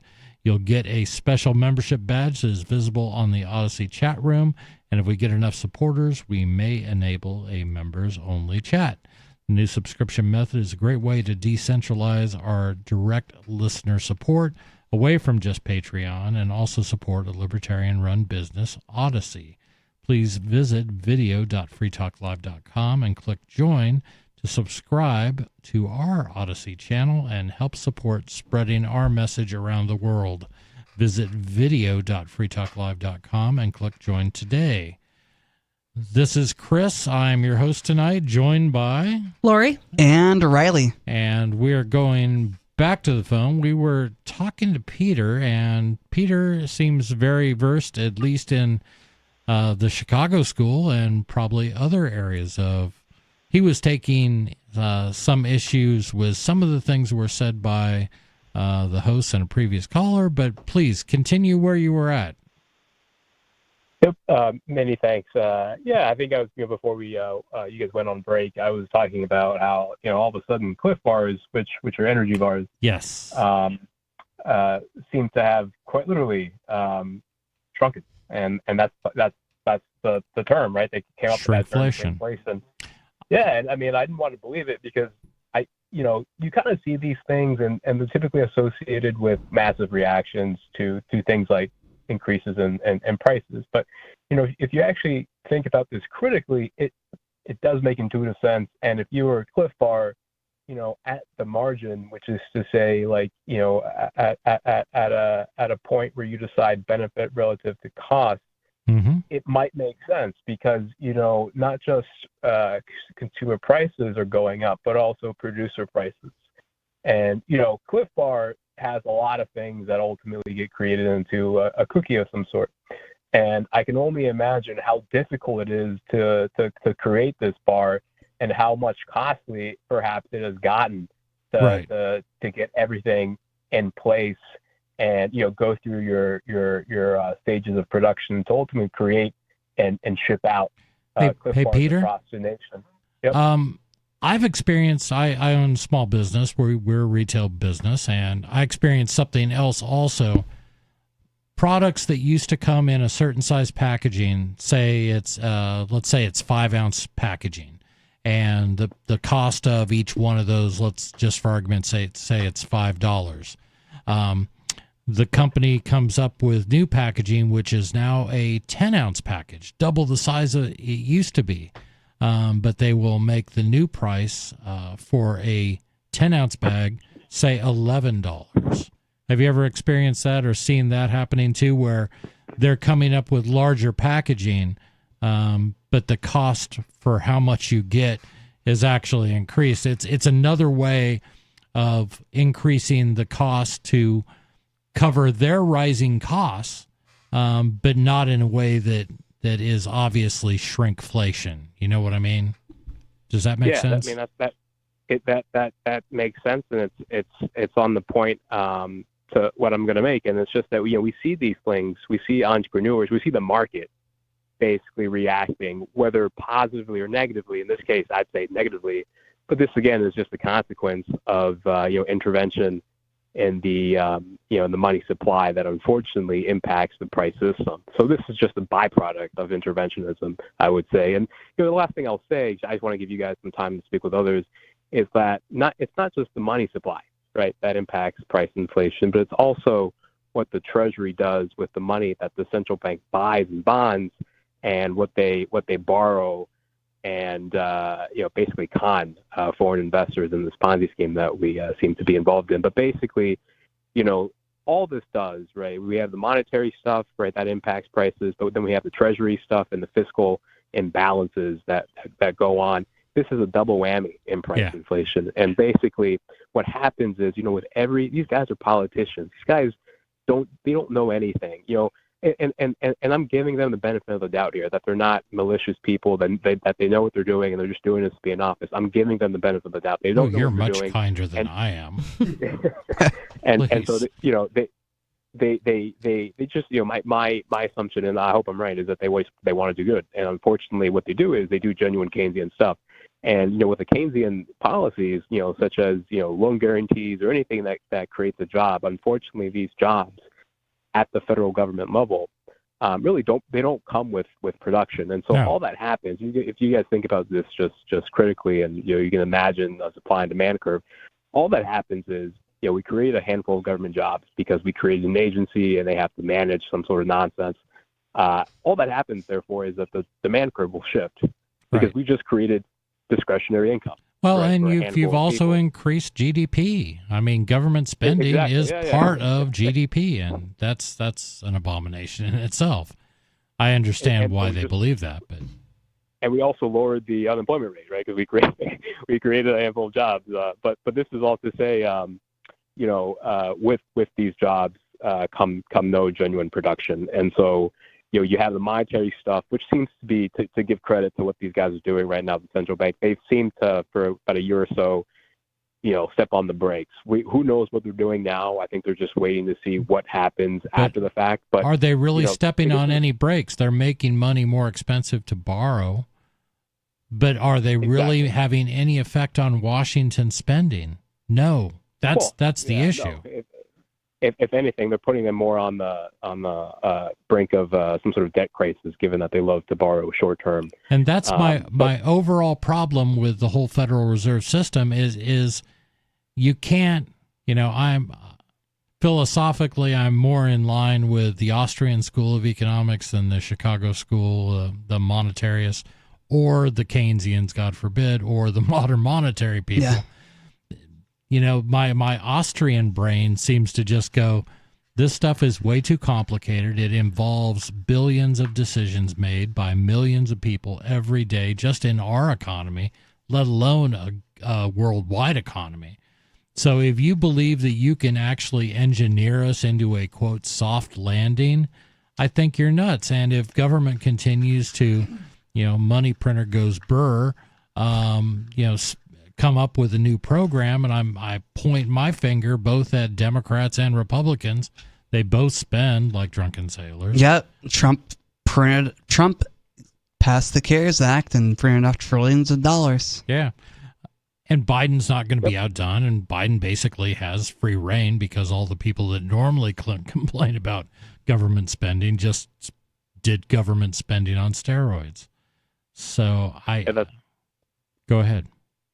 I'm sorry. Yeah, I mean, yeah, I'm there with you guys. The whole reason why I got into economics, back in the day in high school was because of people like, Bastiat and Hazlitt that then led me into the rabbit hole of, the von Mises or the Mises Institute way of Austrian economics. But this is all to say, I'm with you there. But this is all to say, to add, I guess, some material to what you guys were talking about before, Rambo Guy. It's this fiscal imbalance, Keynesian stuff that really, like I said earlier, it's a double whammy. So, the debt crisis, like you guys were talking about, I would argue perhaps is a long-term problem, but the immediate impact is the price inflation, because the monetary stuff that we're doing and all these jobs that have no production, which is to say the supply curve doesn't positively react, right? Just the demand curve, all of a sudden, right, in this theoretical model, we start at a price level, and then we just shift the curve outward, and we find ourselves touching the supply curve at a higher level. So all we've done is increase average prices. So, to what benefit? Exactly. I don't think things will change until we go through some sort of debt crisis, sovereign debt crisis, maybe. Yeah. Sovereign debt crisis plus stagflation that we're living in now, and maybe we'll get a Malay down the road. That would be really nice. They had their first week without inflation this week. Nice. Yeah. It's going to be interesting to see. Hey, Peter, thanks a lot for the call. Call in again. Absolutely. I really liked Peter's call. He seems very intelligent. He knows a lot about economics, probably more than I do at times. Right. But we just had a ski call. I mean, anybody's going to seem sane after that. No, Peter's a good call, and I agree. I like talking to him. We're going to go to Turd Ferguson in Pennsylvania. Turd, you're on Free Talk Live. What's up, man?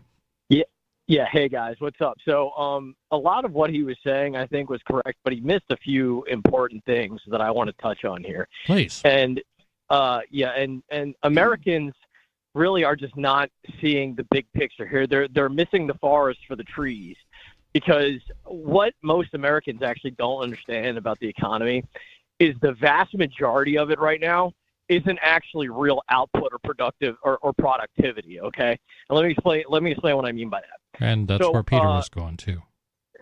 Well, he's even missing a big part of the picture. So okay, and I sat down and did some math the other day, not by myself. I had some help with these new artificial intelligence tools. Nice. But we basically calculated what the GDP would be absent the Federal Reserve's meddling in the economy from 1913 onward. And right now, the GDP of the United States, at least in 2023, was give or take around $28 trillion. Yep. Okay, the real GDP, absent no inflation since the creation of the Fed in 1913, would actually be $8 trillion. So we're talking like almost 3/4, like 67% of the economy is completely fake.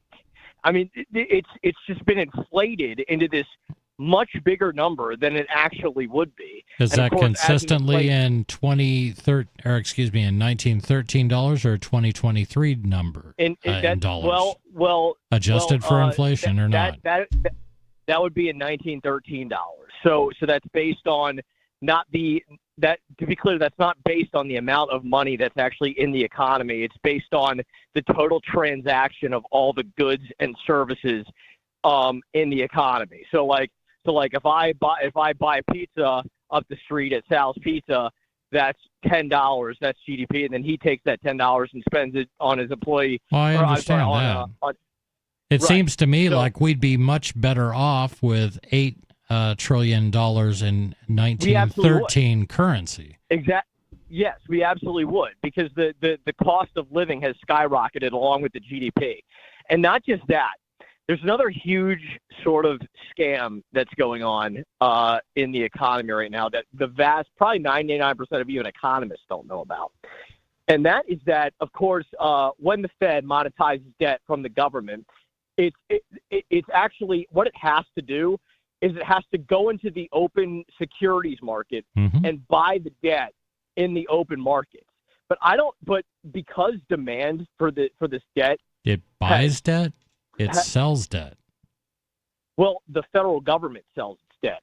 Yes. And the Federal Reserve purchases the debt. Okay, I get it. Get what you're saying. Yes, the Fed purchases the debt when it's trying to put money into the economy. So the Fed prints the money and it spends it to the economy by buying debt. But check this out. I actually believe that because people know that that buying debt is basically a big waste of money because inflation wipes out all the gains, I actually believe that the Fed is now buying debt directly from the United States federal government, which is completely illegal. To be clear, there is a law on the books. You're saying they explicitly prevent the Fed breaks the law? That's what I believe. No, it's definitely a law. Yeah. How did you come to this conclusion? Because no smart investor would purchase debt from the U.S. government because they know that that inflation is going to totally wipe out any gains that they would get from it anyway. I mean, if you buy a 10-year note at 5%, if the government has its way and not more, it's going to be 10% inflation. I'm sorry, 20% inflation at the end of that 10 years. Yeah. So no smart person would invest in that. That's idiocy. I do believe that we have to be in some sort of final throes. And I got a good friend who worked on Wall Street for an awfully long time, and I think she was the only Austrian economist at J.P. Morgan for years and years. But she's like, the only way this makes sense is if you look at the entire balance sheet of the United States. In other words, what are the total assets that exist in the United States? And this was 5 or 6 years ago. I think it was the last time we had this conversation. She's like, right, there's not even enough assets to cover all the debt. Well, at that point, what she was saying, we do have that many assets that could cover it. at that point in time, but this is 6-7 years ago, or probably more than that, probably closer to 10. And I really feel like I need to reach out to her and say, okay, given where we're at now, where it's only going to be, I think, a few more years till we cross $50 trillion in debt, how long until those lines cross? And we have reached a point where no one can really argue with, you're a bankrupt country, and you've got to acknowledge that. Well, their credit worthiness just recently went down too. Of course, like a few months back. The sovereign credit worthiness is going down all the time, but we're spending now $3 trillion a year more than we take in taxes. So we'll hit $50 trillion in 15 years, and then what's going to happen? I mean, we're already spending. I don't think it's going to be near that long. We're spending over 30% of the. I'm sorry, we're already spending over 4%. Right. Of the entire GDP on interest for the debt. Okay, that's just on the interest. That's why I think it's more like 5 years until we hit 50 trillion. I don't even think it's not going to be long. That's the point. If it keeps on the same trajectory, yeah. I mean, if we could somehow magically just keep it at the $3 trillion deficit, then it'll take another 15 years. Oh, but man. the point is Third, we have crossed over into crazy world. Right. Well, my point is that the Fed is playing all these games that people don't know, and the United States federal government is now directly selling its debt to the Federal Reserve, which is completely illegal. It's explicitly illegal, and most people, 99% of people in America, including economists, don't know about it. And that's my point. I thank you for your call, and trust me, they'll never know. And the federal government, and I don't think you are. Hey, thanks for your call, man. No one should be shocked by the government or the Federal Reserve, which is under the control of the government, even though they are an independent corporation. The Federal Reserve is neither federal or does it have any reserves. Right. And they're just contracting with various corporations calling themselves government to make money. Right. And it is the largest banks in the United States that own the Federal Reserve. No one should be surprised that they're playing a shell game, that it's all going to come crumbling down. What I think people will be surprised by is how bad it is when it crumbles. Well, yeah, it's already starting to crumble. Like I was saying with the credit rating going down, we used to be AAA, and now I think we're A1A for two of them, single A for two of them, and the third one is still AAA, but they say that it's a negative instead of a stable AAA. But because the United States credit rating is going down, the credit rating of all of the banks within the United States also go down with that. So slowly, it's just all going to crumble like a deck of cards or a house of cards.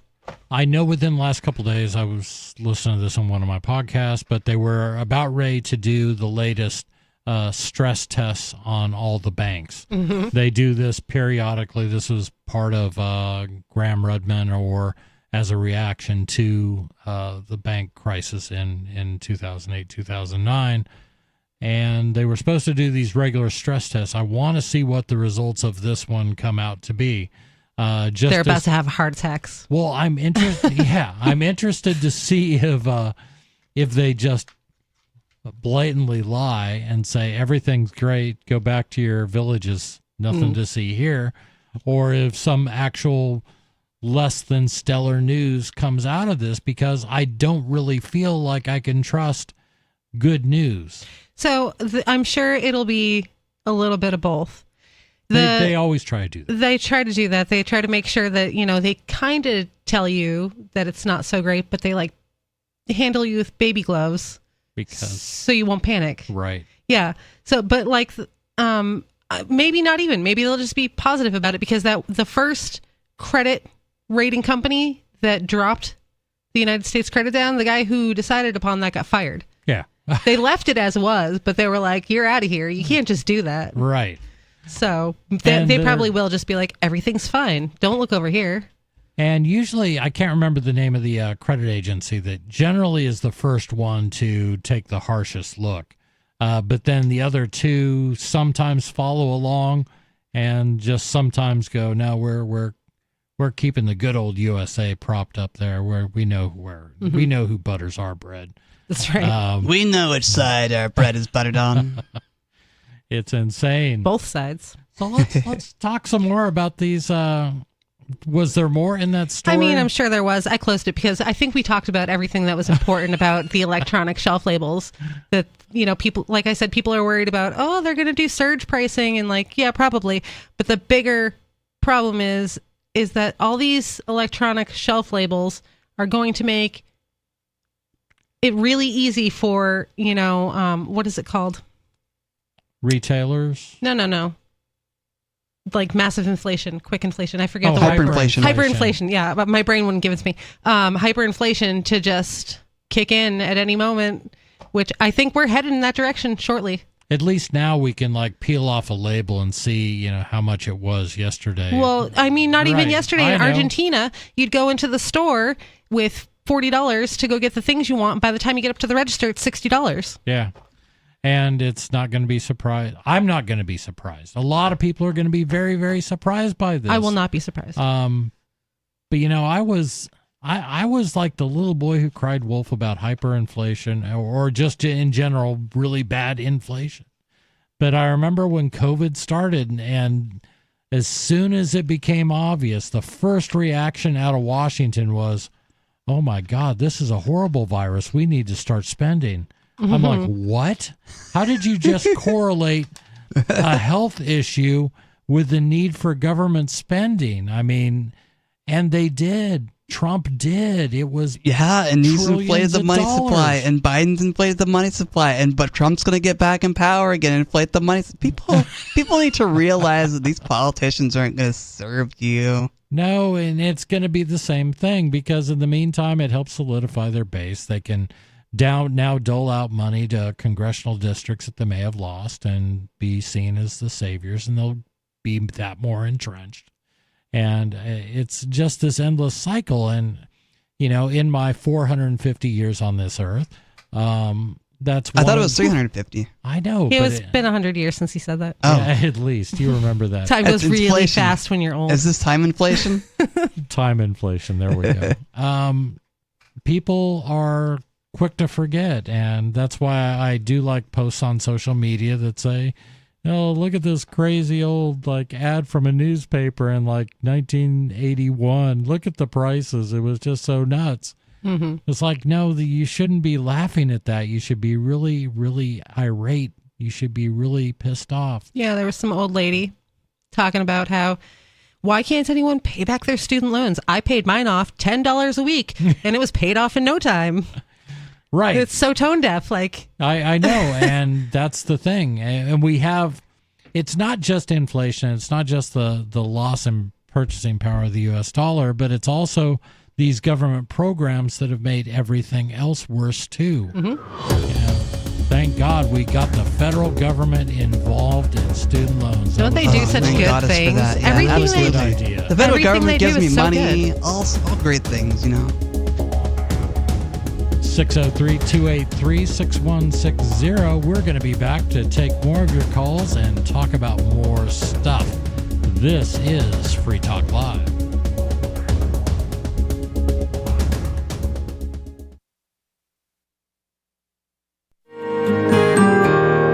So the protection of life, liberty, and property is what the Free State Project is all about. But it's an effort to move 20,000 people who understand. It's about demonstrating to the entire country that, we can have a free market, a truly free market. Making it just a freer, great place to live.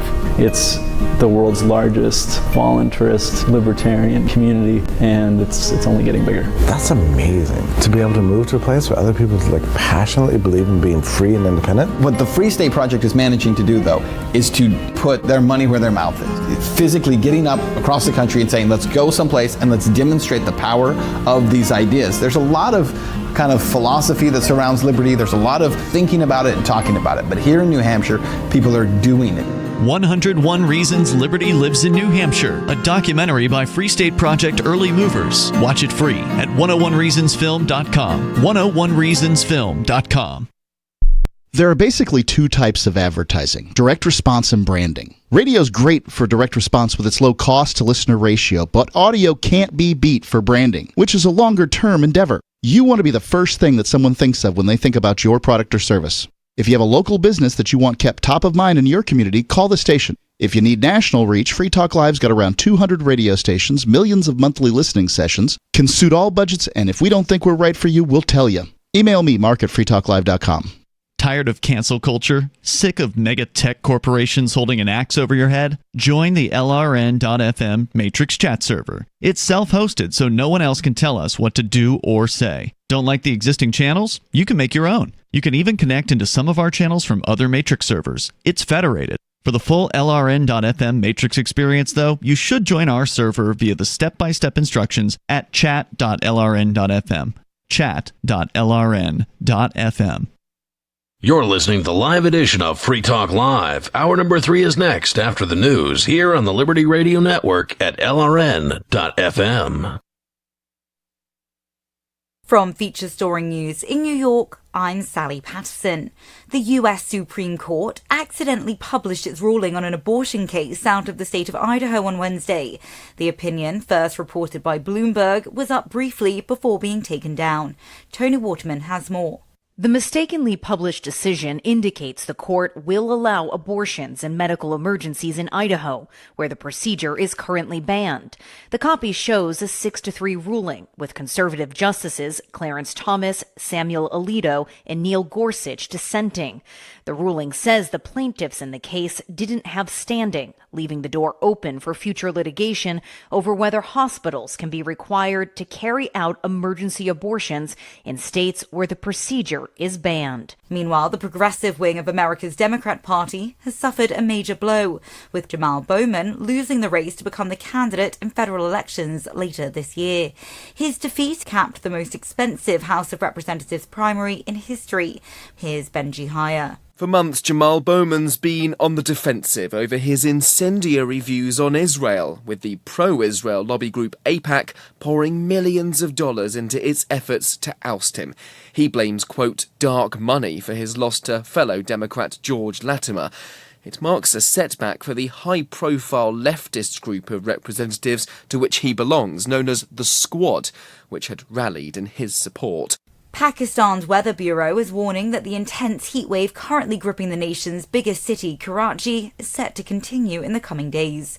Extreme temperatures have already claimed dozens of lives. Hira Mustafa has more. The head of Pakistan's largest ambulance service says they have received the bodies of dozens of heatstroke victims in Karachi, and that over 1,500 people are currently receiving treatment at various hospitals. The chief minister of the country's southern province has raised concerns criticizing electric companies for prolonged power cuts in the city during the ongoing heat wave. And jailed American journalist Evan Gershkovich appeared in a Russian court on Wednesday as his hearing formally begins, behind closed doors. He stands accused of alleged espionage during a reporting trip in March 2023. Gershkovich's legal team denies all allegations. The White House called the charges ridiculous and his detention totally illegal. In Moscow, Daria Bundarchuk reports. Evan Gershkovich appeared standing in a glass box in a courtroom in the city of Yekaterinburg on Wednesday. Media members were allowed to film him only for a few minutes, then journalists were requested to leave the courtroom as the trial is being held behind closed doors, a common practice in Russia for hearing espionage cases. Russia's President Putin earlier admitted there had been contact with Washington about a potential prisoner swap. From bureaus worldwide, this is FSN. With FSN Spotlight, I'm Simon Marks. Today, reaction to the release of WikiLeaks founder Julian Assange after he agreed to plead guilty to one charge of contravening America's Espionage Act more than 14 years after his legal battle began. Mr. Assange had spent the last 5 years in Belmarsh prison in the UK, following 7 years that he spent in Ecuador's embassy in London, refusing to surrender to British authorities. Alan Rusbridger is the former editor of The Guardian, one of the newspapers that worked with Assange on the original WikiLeaks disclosure of American secrets in 2010. The Australian government suddenly took a much more assertive interest in Assange, and to be honest, he had become something of an embarrassment all round. And I think Biden, or someone close to Biden, eventually thought it's just not worth it. The point has been made. It's a bit worrying that he had to cop to a charge under the Espionage Act. And that's what should worry journalists, because it has been very, very rare to use the Espionage Act directly against journalists. And I think that's going to become a more common thing. And of course, the point about that is not only do you do a long time in prison, but there's no defense. You're not allowed to mount any kind of public interest defense. But critics of Assange are assailing the White House for agreeing to the plea deal, with former Vice President Mike Pence calling it a miscarriage of justice. With FSN Spotlight, I'm Simon Marks. To recap the top stories, the US Supreme Court accidentally published its ruling on an abortion case out of the state of Idaho on Wednesday. Pakistan is braced for several more days of an intense heat wave, which has already hospitalized thousands of people. And jailed American journalist Evan Gershkovich appeared in a Russian court as his hearing formally begins. That's the latest feature story news. Sally Patterson reporting.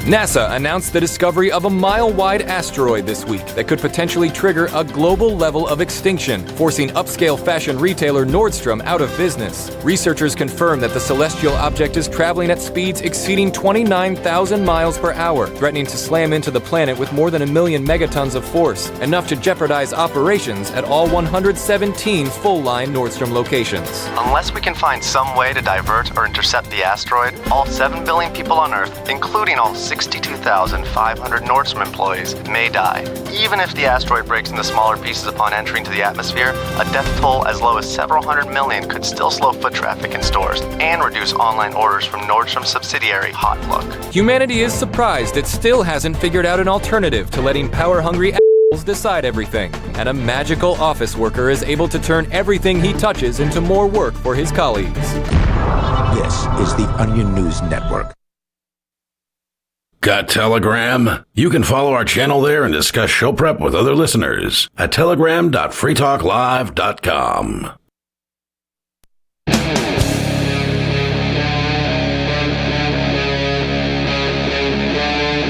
Free Talk Live.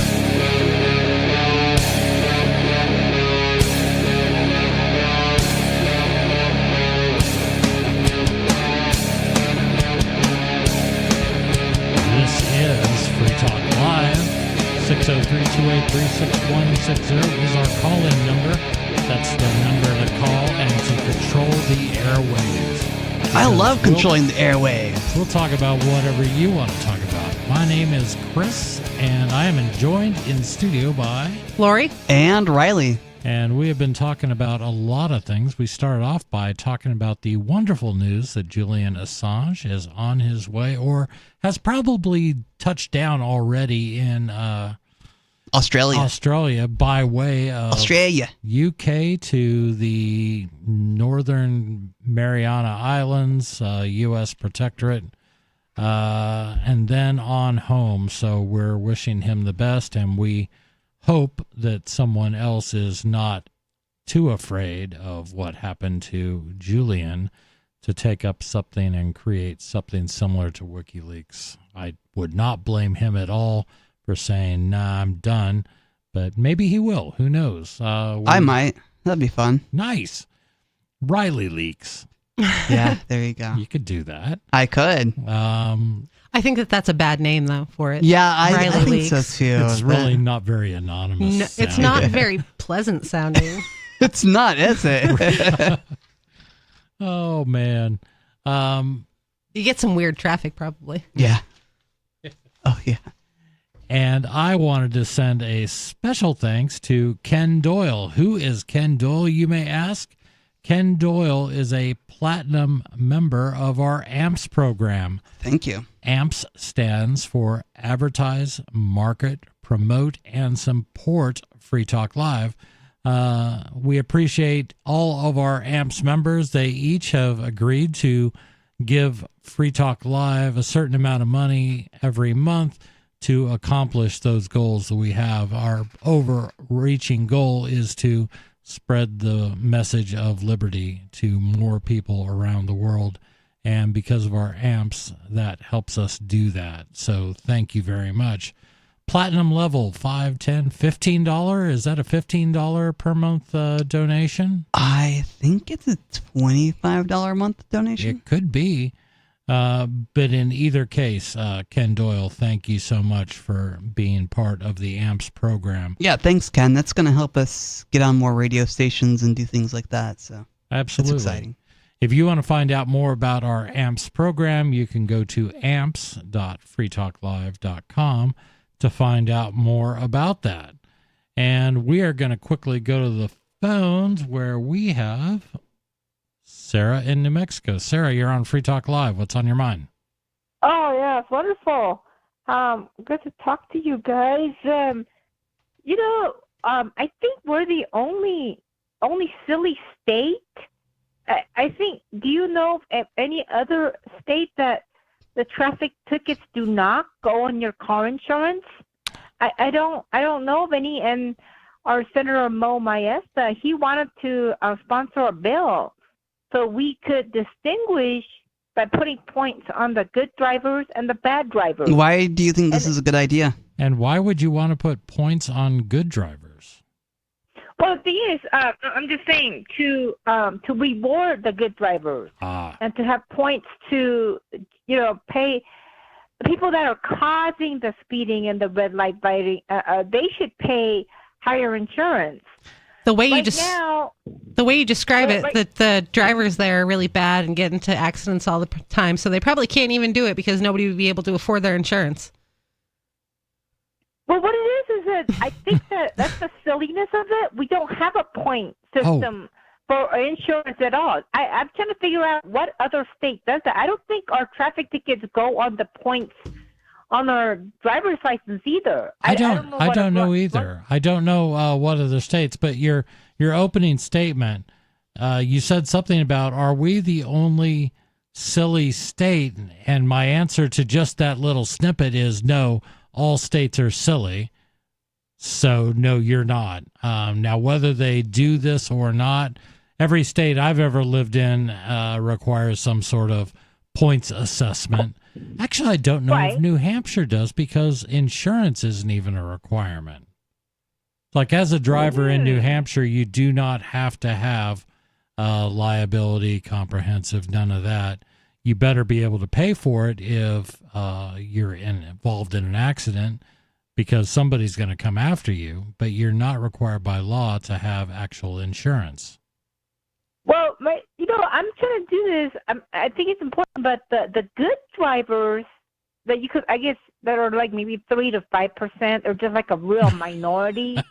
It sounds that way in Arizona, but for only coming from you. The thing is that if they got angry enough to start a petition, but the whole thing is there might be 3 to maybe 5%, 30%. How many of them are good drivers that say, "Look, I don't get any tickets. Why am my car insurance going up because of all the other drivers?" Communism. Requiring insurance in the first place.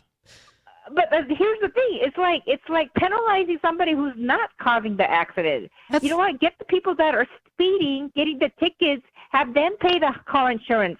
It's kind of like having everybody pay for everybody else's problems. Exactly. It's weird. But everybody does pay.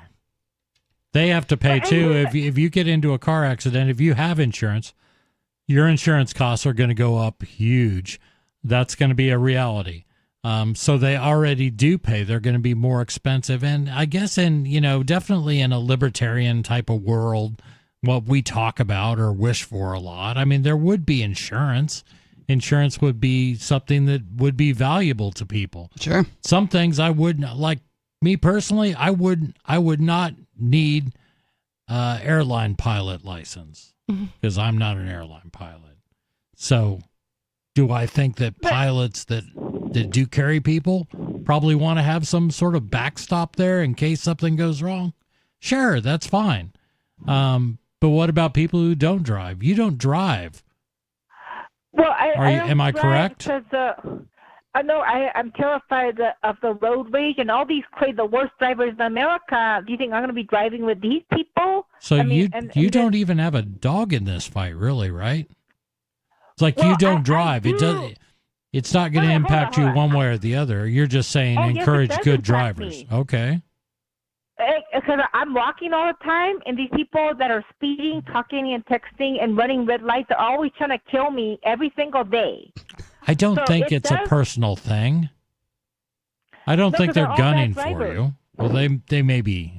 I don't know. I've never driven in New But Mexico. here's the thing: the only person that's gonna really back me up to do this is the good drivers that are saying I'm fed up with paying and hurting my pocket. For my bad drivers, that's gonna back with me.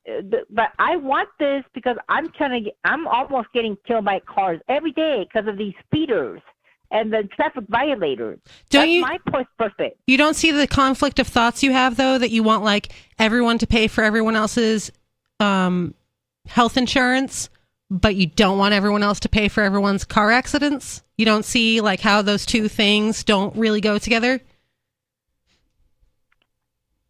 Well, the health insurance is something of a need. I shouldn't have to pay for somebody who has bad health because they don't take care of themselves. I shouldn't have to. If I have good health and I don't have to go to the doctor, why should I have to pay for somebody who has bad health? Just like you don't want to pay for somebody who has bad driving for the good drivers.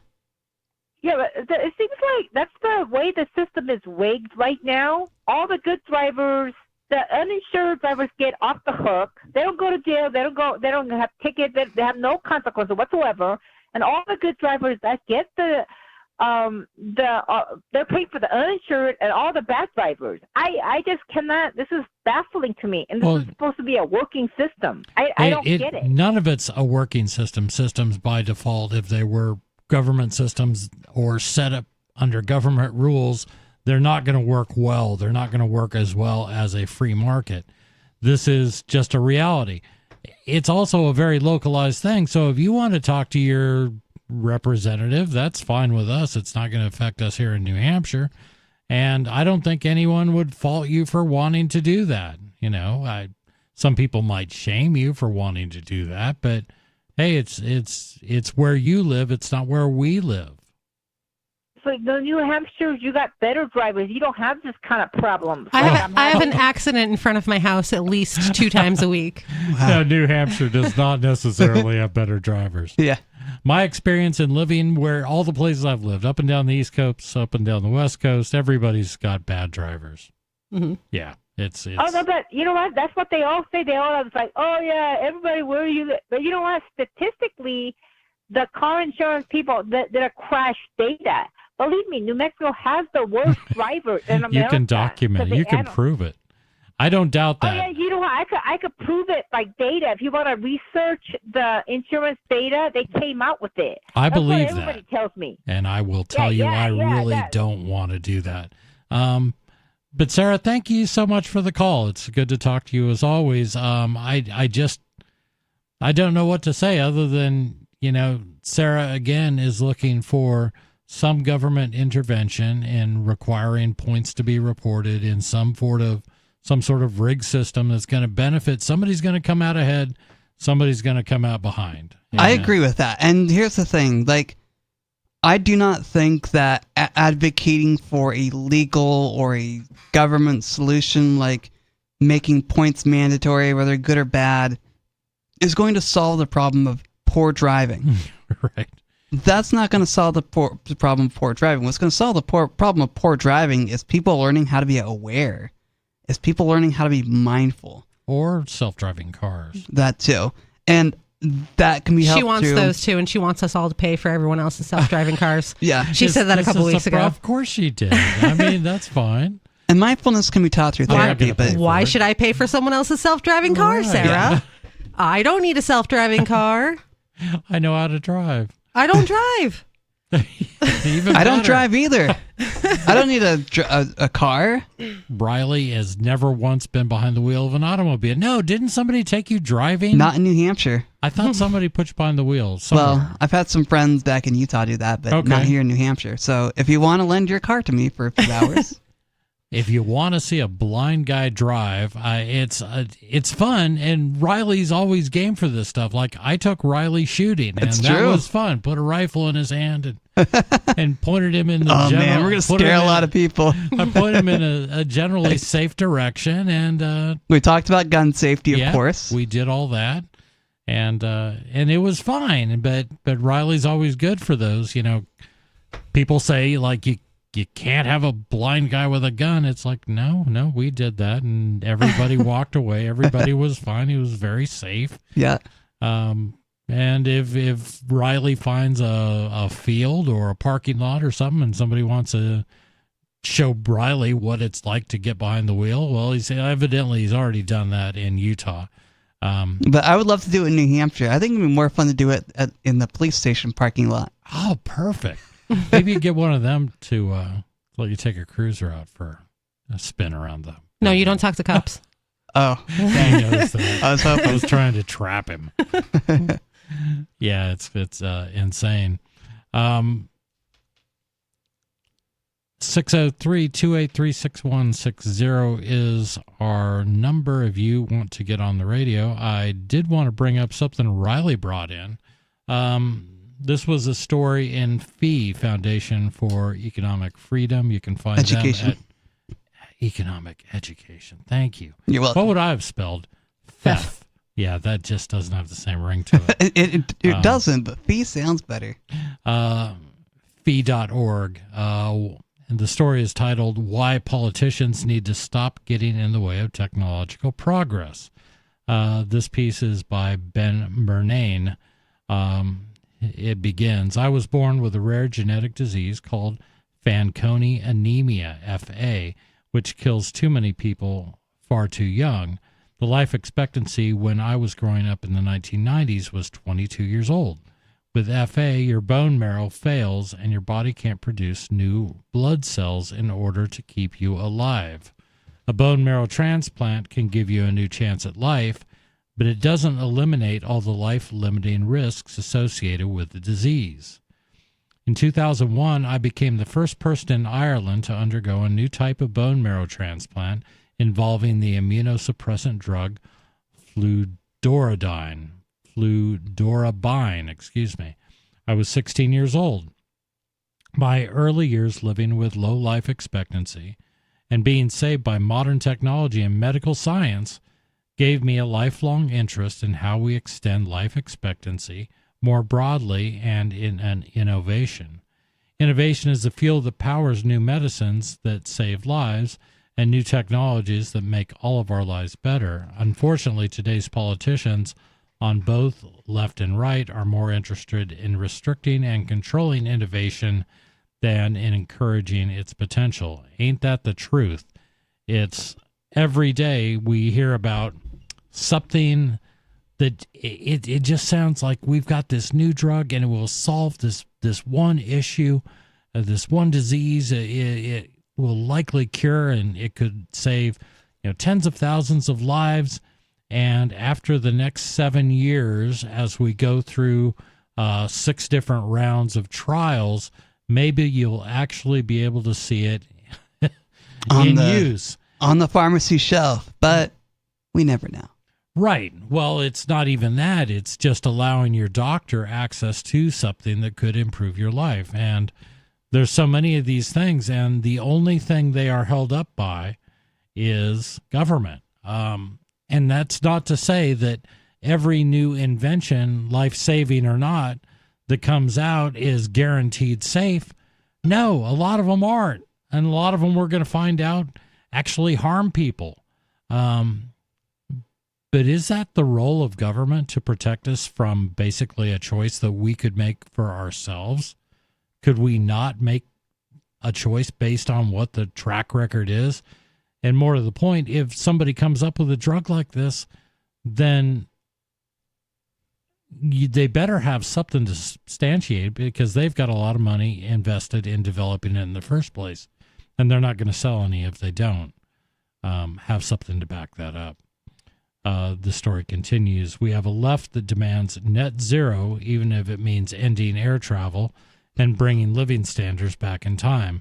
The left is skeptical of technologies that show promise in mitigating climate change without the need for mass human sacrifice, even though technological solutions are exactly what the public wants and how they think climate change should be addressed. That was an unfortunately written sentence. It kind of was. Like, we need to throw people into volcanoes to, appease the climate. Right. Yeah, it's an unfortunate thing to think about. Yeah. But so a big problem with having drugs approved through the government is that they have these regulatory systems like the FDA and, the American Medical Association, and they don't actually test any of these drugs for safety. No, they manage the process. No, they don't. Well, that's what they say they do. Nope. They just kind of sit there and say, okay, you guys do all the work and then pay all the fees. And then we'll be like, okay, you're good to go. And that's all they do. They just collect money to approve things. Exactly. And if you've done all the steps for, round Schedule 1A of animal testing, then you get a big stamp on your piece of paper. And now you can proceed to do step number 2. Yeah, but they don't. The testing is not effective a lot of the time. They don't have proper sample sizes and they don't have rigorous testing, which is how we get things like Gardasil giving people cancer. Well, I mean, the people that developed them, if they're trying to go for approval, shouldn't they be the ones who do all the testing? No, wait, I just listened to what I said. Right.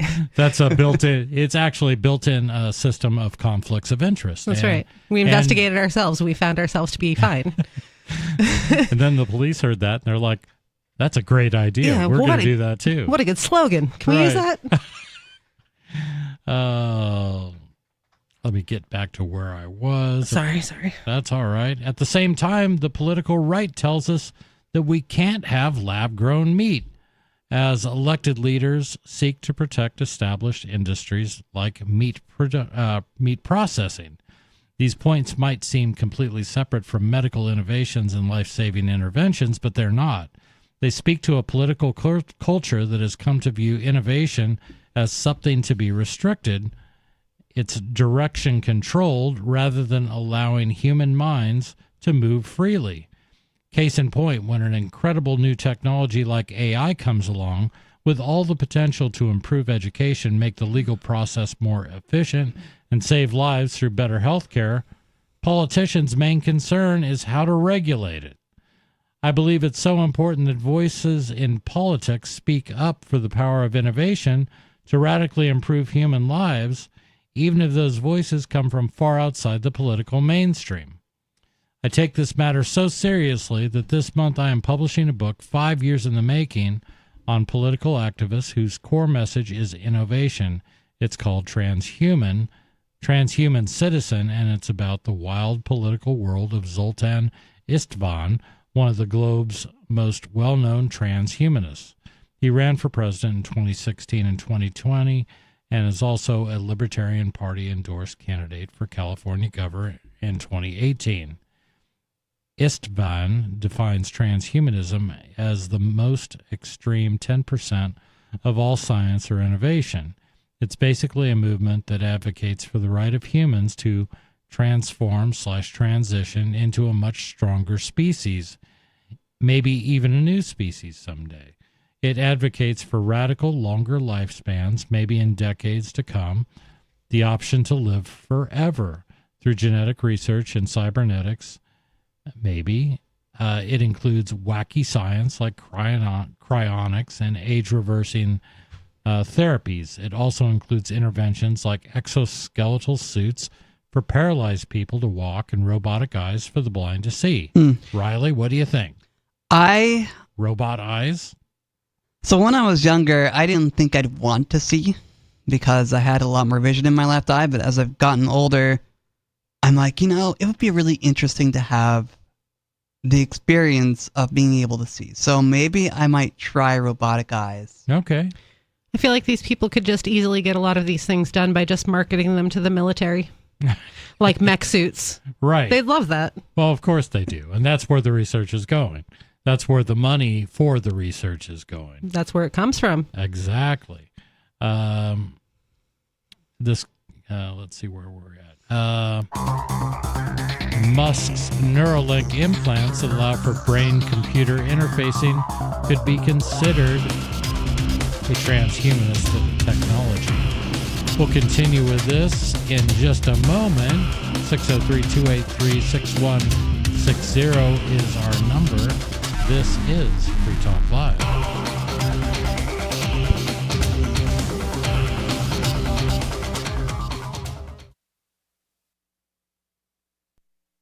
Never, ever send a follow-up email asking, "Did you get my email?" Email 101. If it didn't bounce back undeliverable, it got where you sent it. And avoid transmedia pestering, like calling to ask, "Did you get my email?" or emailing to say, "I left you a voicemail." If your emails and voicemails aren't being acknowledged, your problem isn't technology, it's technique. Is your message concise and understandable? Have you boiled it down to seem as relevant as possible to the recipient? In other words, is it the opposite of spam or junk mail? All of this really matters if you're a job seeker. But even if you're not, with money and attention so scarce now, effective communication skills have never been more important. For more tips, hit survivalspeech.com. I'm Holland Cook. From Feature Storing News in New York, I'm Sally Patterson. The U.S. Supreme Court accidentally published its ruling on an abortion case out of the state of Idaho on Wednesday. The opinion, first reported by Bloomberg, was up briefly before being taken down. Tony Waterman has more. The mistakenly published decision indicates the court will allow abortions and medical emergencies in Idaho, where the procedure is currently banned. The copy shows a 6-3 ruling, with conservative justices Clarence Thomas, Samuel Alito, and Neil Gorsuch dissenting. The ruling says the plaintiffs in the case didn't have standing, leaving the door open for future litigation over whether hospitals can be required to carry out emergency abortions in states where the procedure is banned. Meanwhile, the progressive wing of America's Democrat Party has suffered a major blow, with Jamal Bowman losing the race to become the candidate in federal elections later this year. His defeat capped the most expensive House of Representatives primary in history. Here's Benji Hire. For months, Jamal Bowman's been on the defensive over his incendiary views on Israel, with the pro-Israel lobby group AIPAC pouring millions of dollars into its efforts to oust him. He blames, quote, dark money for his loss to fellow Democrat George Latimer. It marks a setback for the high-profile leftist group of representatives to which he belongs, known as the Squad, which had rallied in his support. Pakistan's Weather Bureau is warning that the intense heat wave currently gripping the nation's biggest city, Karachi, is set to continue in the coming days. Extreme temperatures have already claimed dozens of lives. Hira Mustafa has more. The head of Pakistan's largest ambulance service says they have received the bodies of dozens of heatstroke victims in Karachi, and that over 1,500 people are currently receiving treatment at various hospitals. The chief minister of the country's southern province has raised concerns criticizing electric companies for prolonged power cuts in the city during the ongoing heat wave. And jailed American journalist Evan Gershkovich appeared in a Russian court on Wednesday as his hearing formally begins, behind closed doors. He stands accused of alleged espionage during a reporting trip in March 2023.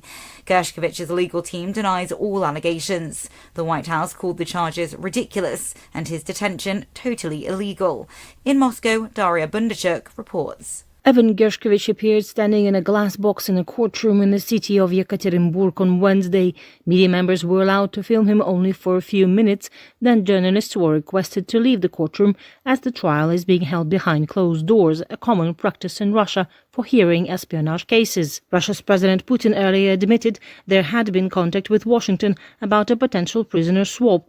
From bureaus worldwide, this is FSN. Our Matrix server is about as free as internet chat can be. Join the existing rooms or create your own at chat.freetalklive.com.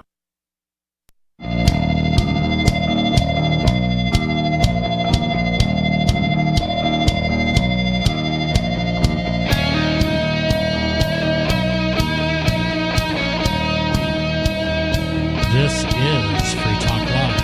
603-283-6160 is our number. That's the number to call to get on with us and tell us what's on your mind. By us, I mean myself, Chris. Lori. And Riley. And we have been talking all kinds of stuff tonight. We started out talking about Elon Musk. Elon Musk. No, we ended by talking Assange. about Elon. Yeah, we started by talking about Julian Assange. Julian Assange. Good. What do we do after that, children? We talked about economics. We did. We talked a lot about the state of the U.S. And electronic price tags. That's what led us into inflation. That. We talked about inflation. We talked about what a sham the Federal Reserve System is and how crooked Washington is. I think we did that. And now we're talking about why this guy writing in Fee is talking about why we really need to get away from this idea of asking government to restrict all these technologies when those technologies are the things that could have made and did make a real difference in his life, living with a pretty nasty disease and other things like that. And he was talking about, a book coming out talking about the transhumanism movement. This story continues. Transhumanism is certainly out there compared to the politics of mainstream candidates. But as I detail in my new book, Istvan's quest is to make, quote, living forever an available life choice, at least represents a uniquely bold vision of where this technology moment could take us. I have a problem with that. What's that? Living forever sounds great. It does, doesn't it? It's a very nice thing to think about. Nobody wants to die. Dying sounds like a huge bummer, right? But if everybody lives forever, where is everyone going to live? Yeah. And no one can have any more children eventually at some point if everyone lives forever. If everyone lives forever, are we going to ever get bored? What if you decide you're done living and you don't want to live anymore? So I think there you have to look to science fiction because they've discussed these things and discussed, the implications. Robert Heinlein wrote a lot about this idea. One of the first things, even before I read Heinlein, I bought this like a cocktail table book of drawings and things like that. It was the Notebooks of Lazarus Long. Lazarus Long, I can't remember the exact book he showed up in, but Lazarus Long grew up in the early 1900s. But his family had been for years trying to breed people that lived longer. Mm-hmm. So for generations, they had been having, this guy from this family needs to marry this girl from this family because their family lives a really long time. They had this going on for several hundred years.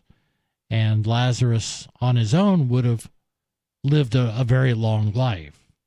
But as Lazarus Long grows older in the book, technology kicks in.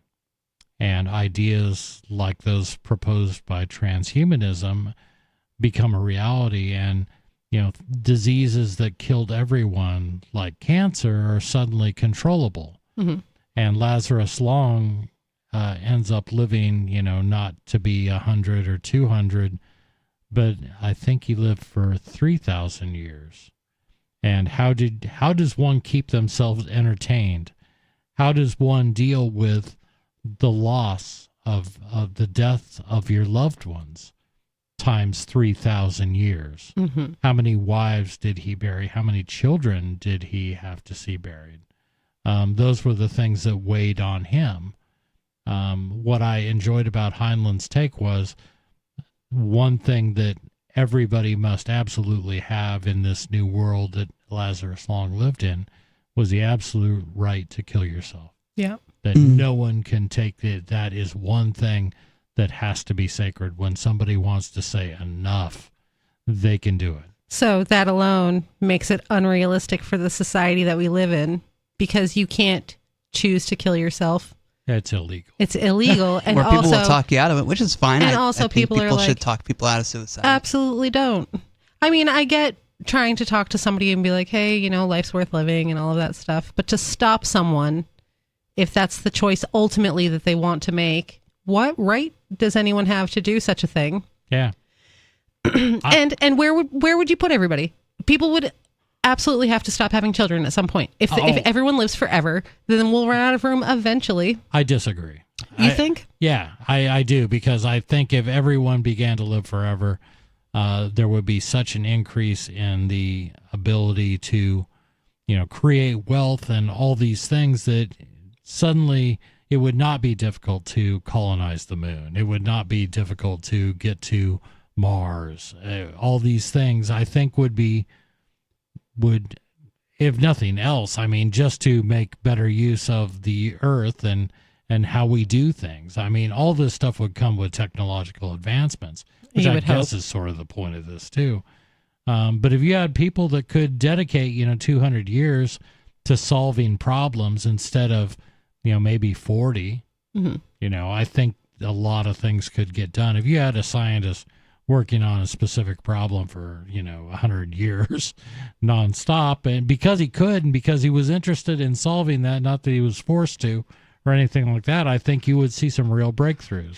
200 years, yes, maybe that would be acceptable. But, 3,000 years for one singular person? So it's Lori's government now. She's saying how long people are allowed. You get to 200, Lori's going to put a bullet in your head. That's right, I'm coming out. I'm going to euthanize. But no, it might be okay for the planet if people lived 200 years, but I don't think it would be okay for the planet and people on it if people lived 3,000 years or indefinitely. Yeah, and this is all just thought experiment. We're talking about a science fiction novel for argument's sake, but the correlations that it draws to the points that the transhumanists are actually talking about. First of all, a lot of the things that they're talking about in this would never be able to happen in Washington, D.C. right now. Could never be allowed to happen in America right now, because there are so many regulations that it would just stymie any attempt to make any slight progress. We're at a point where we have come so far in science and all this, and now our life expectancies are dropping. Why is that? Are they? Yes. The U.S. life expectancy for males and females is consistently dropping year after year. I know that right now it's 76. Right. And for men, I think. I believe that's the case. And I think if you go back a couple years, it would have hit 77.2 or some number like that. That seems like a normal fluctuation. Right. But is it when it's always been on the upswing, but now we're going down? I look at that and I say, okay, what is happening? Maybe it's plateau. Yeah, well, maybe it has, but I don't really believe that it is impossible for us to continue to improve that. I do believe that government putting roadblocks in the way of new drugs, like this gentleman is talking about, or saying that we have to regulate every single aspect of any improvement in technology is a must-have. I think that has something to do with it too. Yeah, I think if you get government out of the way, people will be able to live longer, but I don't think it'll happen until then. Well, and everything's poisoned. The food is poisoned. The water is poisoned. The air is poisoned. That's not good for your health. People aren't going to live long. Why the life expectancy is going down. Lori, those are all government approved poisons. Yes, they are. The government that's why the government needs to get out of the way. This continues. More likely, the media conversation is focused on mitigating the harms of technology, e.g. mental health crisis caused by social media or the jobs that will be lost to AI. Do people really have mental health crises because of social media? Is this a real thing? You can literally just shut it off. I agree. You can shut social media off, and I don't think the mental health crisis is caused by social media, but I do think there's a mental health crisis. I think people are already having mental health crises, and they sign on to social media. I agree. And feed their crisis. Yeah. I don't doubt that. And I do believe that younger children getting involved completely unsupervised on social media can certainly have an impact on their self-esteem. Mm-hmm. I don't belittle that point. And I'm not asking for more regulation of social media.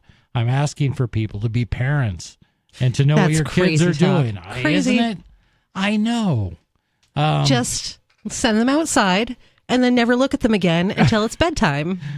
That's how you're supposed to do it, I hear. Which worked for us. I mean, get outside. Get out of the house. Yep, we're doing great. Right. Well, if they did that, if they, go outside, leave your phone here and go outside, that would be different. But that's... Well, now that's not the world you live in. It's go sit on your tablet or on your phone or whatever, and then I'll look at you again at bedtime. I'm sure there's been a story, but I'm waiting for a story about some lawsuit against parents brought by a child through Child Protective Services about him or her being denied access to the internet or being denied access to certain social media. I can't believe I haven't read that story yet, but it will happen. I'm sure. From my point of view, it is all about parenting. Yeah, it is. And knowing what your kids are up to. I get that. And I didn't do a perfect job. I am not saying follow my method. No one does. It didn't. I hope that I had some positive influence. And I'm not a parent, so I can't really comment on how to parent kids, and I shouldn't, so I'll stay out of it. So my thing is, the one thing that will save the world is education. And that's all parenting is. Yeah. That's it. You're just educating your children on how to become human beings that can function on their own within a society of other people. And that's really it. Just educate your kids. What if your child wants to have drugs? I mean, how old is your child? 3. You just tell them that's not safe, and then you don't let them do it. But mommy's doing it. Oh, well, mommy doesn't do drugs. Yeah, see? My kids have tried coffee. Oh, okay. Yeah. A sip, because Right. that's enough. Yeah. Usually enough to make them decide that's disgusting. No, they think it's delicious, but Oh, do they? Yeah, but Okay. it's unsafe for a small child to have more than just like a taste of coffee, so they don't get it because it's unsafe. What about cigarettes? No, absolutely not. That's not safe for anyone. Okay. So you're saying like actual decisions you make could have positive influences on your children? Yeah. What a novel And you could thought. teach them how to do these things for themselves through Right. education. And then maybe they'll take this lesson they learned from Mommy Lori and teach it to their children when they have it. That'd be wild. Wouldn't it? Nah. This again Send them is to school. It's crazy talk. The government school will teach them all they need to know. Send them to school for the government education, which is really great and teaches them factual things that have really happened and are true. So how was your did you go to public school? I at went any to public point? school. Yeah, I did too. I didn't learn until I was an adult that your blood's not actually blue, because that's what public school told me. That's what I've heard. It's not true. Only Your blood half. is not blue. None of your blood is blue ever. All the blue on the left hand side of the picture, and then it turns into red on the right hand side. They told you in school that your blood is blue, but that's not real. It's not really. Right. It was an illustration meant to. No, they tell you in school. They told me in school. They told you that. They told us in school that blood was blue. Well, there is such a thing. There's even a TV show called Blue Blood. So. Yes, that's a theoretical thing, though, and not a real thing. Yeah, I took that for being an example, but again, my experience was different than a lot of other people's experience in public school. And history classes, they don't teach you real history. They teach you made-up history. Well, they teach the Made history out of the textbook, and that's a danger. I mean, I was fortunate because I had a ridiculously small school, and we had teachers that were, they weren't all great, but a few of them were people that did inspire us to look, just go get some books out of the library. Research this stuff. And we had a lot of assignments like that where we had to go find out the answers. And I remember all sorts of examples where they did that I don't think that is certainly not the norm now. They're just taught what is in the book. I had a few of those teachers too. Yeah. They were English and science teachers exclusively for me. Mine was history, and English teachers were all good that I had. We had a great history teacher who was very much, go dig into this. If you're interested in this, and I was very interested in history, he would give me titles of books and stuff like that I could go check out. And Are you totally into history now. Very much so. And I'm totally into language arts and science. And Yeah. I think that education really shapes who you are as a person, getting a quality education. Because none of those teachers who taught me untruth and, didn't teach me in an actual educative way, right, didn't inspire me to learn anything. I will not say his name because I think he's passed away now. But I had a science teacher who, man, he was convinced I was like the chosen one. I knew more about this stuff than anybody because I'd just stand there during every one of his classes. He'd start to read something. I'd raise my hand. And I'd say, yeah, that's this reaction happening. And he was like, it's just amazing. It's amazing. I was having so much fun because all I learned in like the first day of his class was if I just read like one line ahead of him, and I did this for a solid year, I just like blew his mind. He had never seen anything like this. And I'm sure somebody else must have caught on, but he never did. And I was just like, I'm having too much fun to stop. I just can't stop. And that sounds like you were reading the textbook and learning from class. And well, I got something out of it. But I was just like, man, this is not how you teach. I mean, not inspirational at all. Right. It inspired me to have a year-long prank on a teacher. So that's one of the things I think is great about like homeschooling your kids is you can structure their learning to the things that they're passionate about. Yes. To get them engaged because they're not going to learn if they're not engaged. And that was something that just wasn't around when I was young. I mean, kids, you either went to a public school or maybe you went to a private school or a religious school, but I don't think anybody really talked about homeschooling when I was growing up. I don't think I started hearing about that till like the 80s or 90s. Oh, interesting. Yeah, it wasn't a thing. But now, I mean, knowing that, finding out that is an option and that there are curriculums that you can evaluate and choose which one. The School Revolution by Ron Paul was a great book, and I found that very compelling as not only are there lots of choices that may teach your child much more, but it can be done. That was Ron Paul's, I think, basic message in that was, I know it's sacrifice, I know it's hard work, but it's something you absolutely can do. Mm-hmm. And everyone can. Yeah.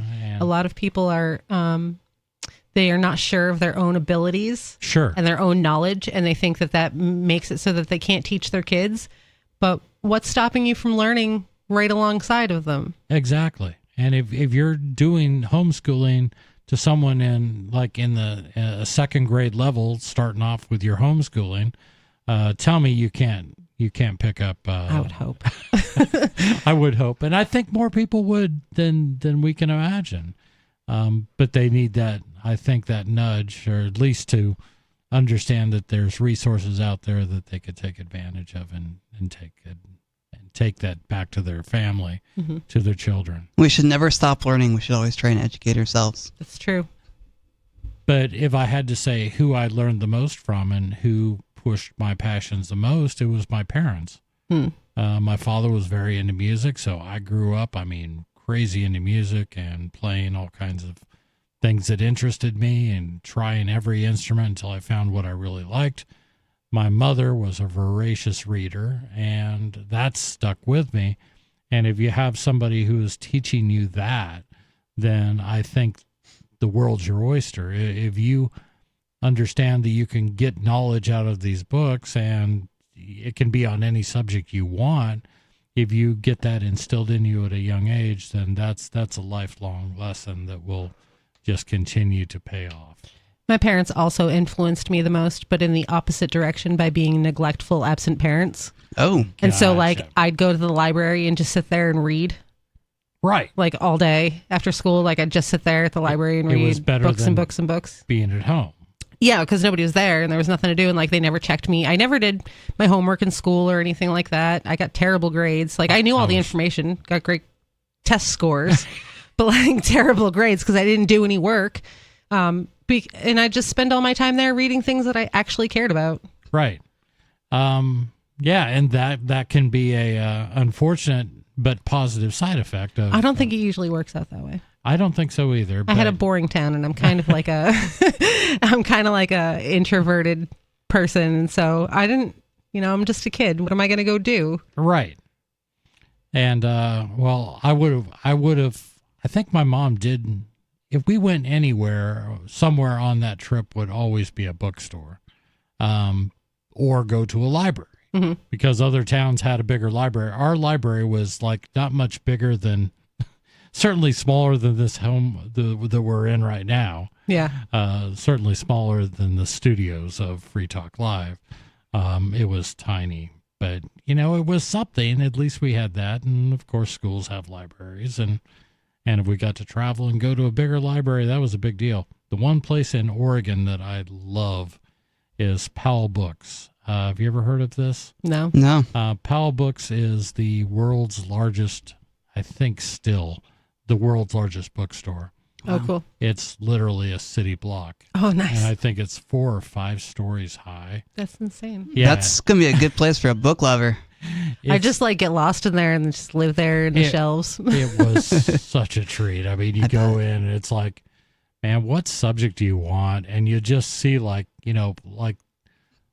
2 or 3 rows in a supermarket. That's like a certain subject. And it was like anything you can imagine. And they had used books and new books and magazines. And I think they had one whole floor dedicated to like technical manuals and stuff like that. It was crazy. Our library was really big because it was donated by some rich family in town. Gotcha. But we lived in a really small town, and so there was only 2 librarians in the whole library. And so it was largely unregulated. And so I just would hang out in the adult section of the library and read. Now, you mean for older children and adults, not like the adult section. Not like porn, yeah. Okay. Like the adults. I don't think hold on, what kind of library I did you guess have? because they had National Geographic and art books and anatomy books and stuff. So right. I could see whatever I wanted, but it wasn't like Bound Chicken Downtown or anything like that. But yeah, like the adult section. That's crazy. Yeah, and did they have a specific banned book section where you could find all the books that were banned, or did they not ban at all? There was no banned books in our library growing up. I imagine that ours did, but we would have never known. I mean, if you never see the book, how would you know it's banned unless you had heard about it? I don't think we had any. My mom would have definitely been all over that if they ever would have tried it. I was handed some pretty scandalous books by teachers and stuff when I'd run out of the assigned reading. I'd ask for more books from their personal book collection. Oh, wow. Right. And so they'd just give me books, and some of them were probably not appropriate for my age, but I mean, I'm okay. The ones that I do remember were definitely, they had Catcher in the Rye, because that was like a lot of books that end up on banned book lists were required reading. So they had multiple copies of those. But the one I remember, it was that history teacher again, who got me really into World War II. Mein Kampf. We had a copy of Mein Kampf in the library, and it was there, and I checked it out, and it was boring. Yep. But hey, reading is great. I've learned a lot by reading books. It is great, and it's great that the internet has all of the endless knowledge to read on it too. It's exciting. And now you have all these resources available to you. That's it for tonight. Thank you so much for joining us. This is Free Talk Live. Peace.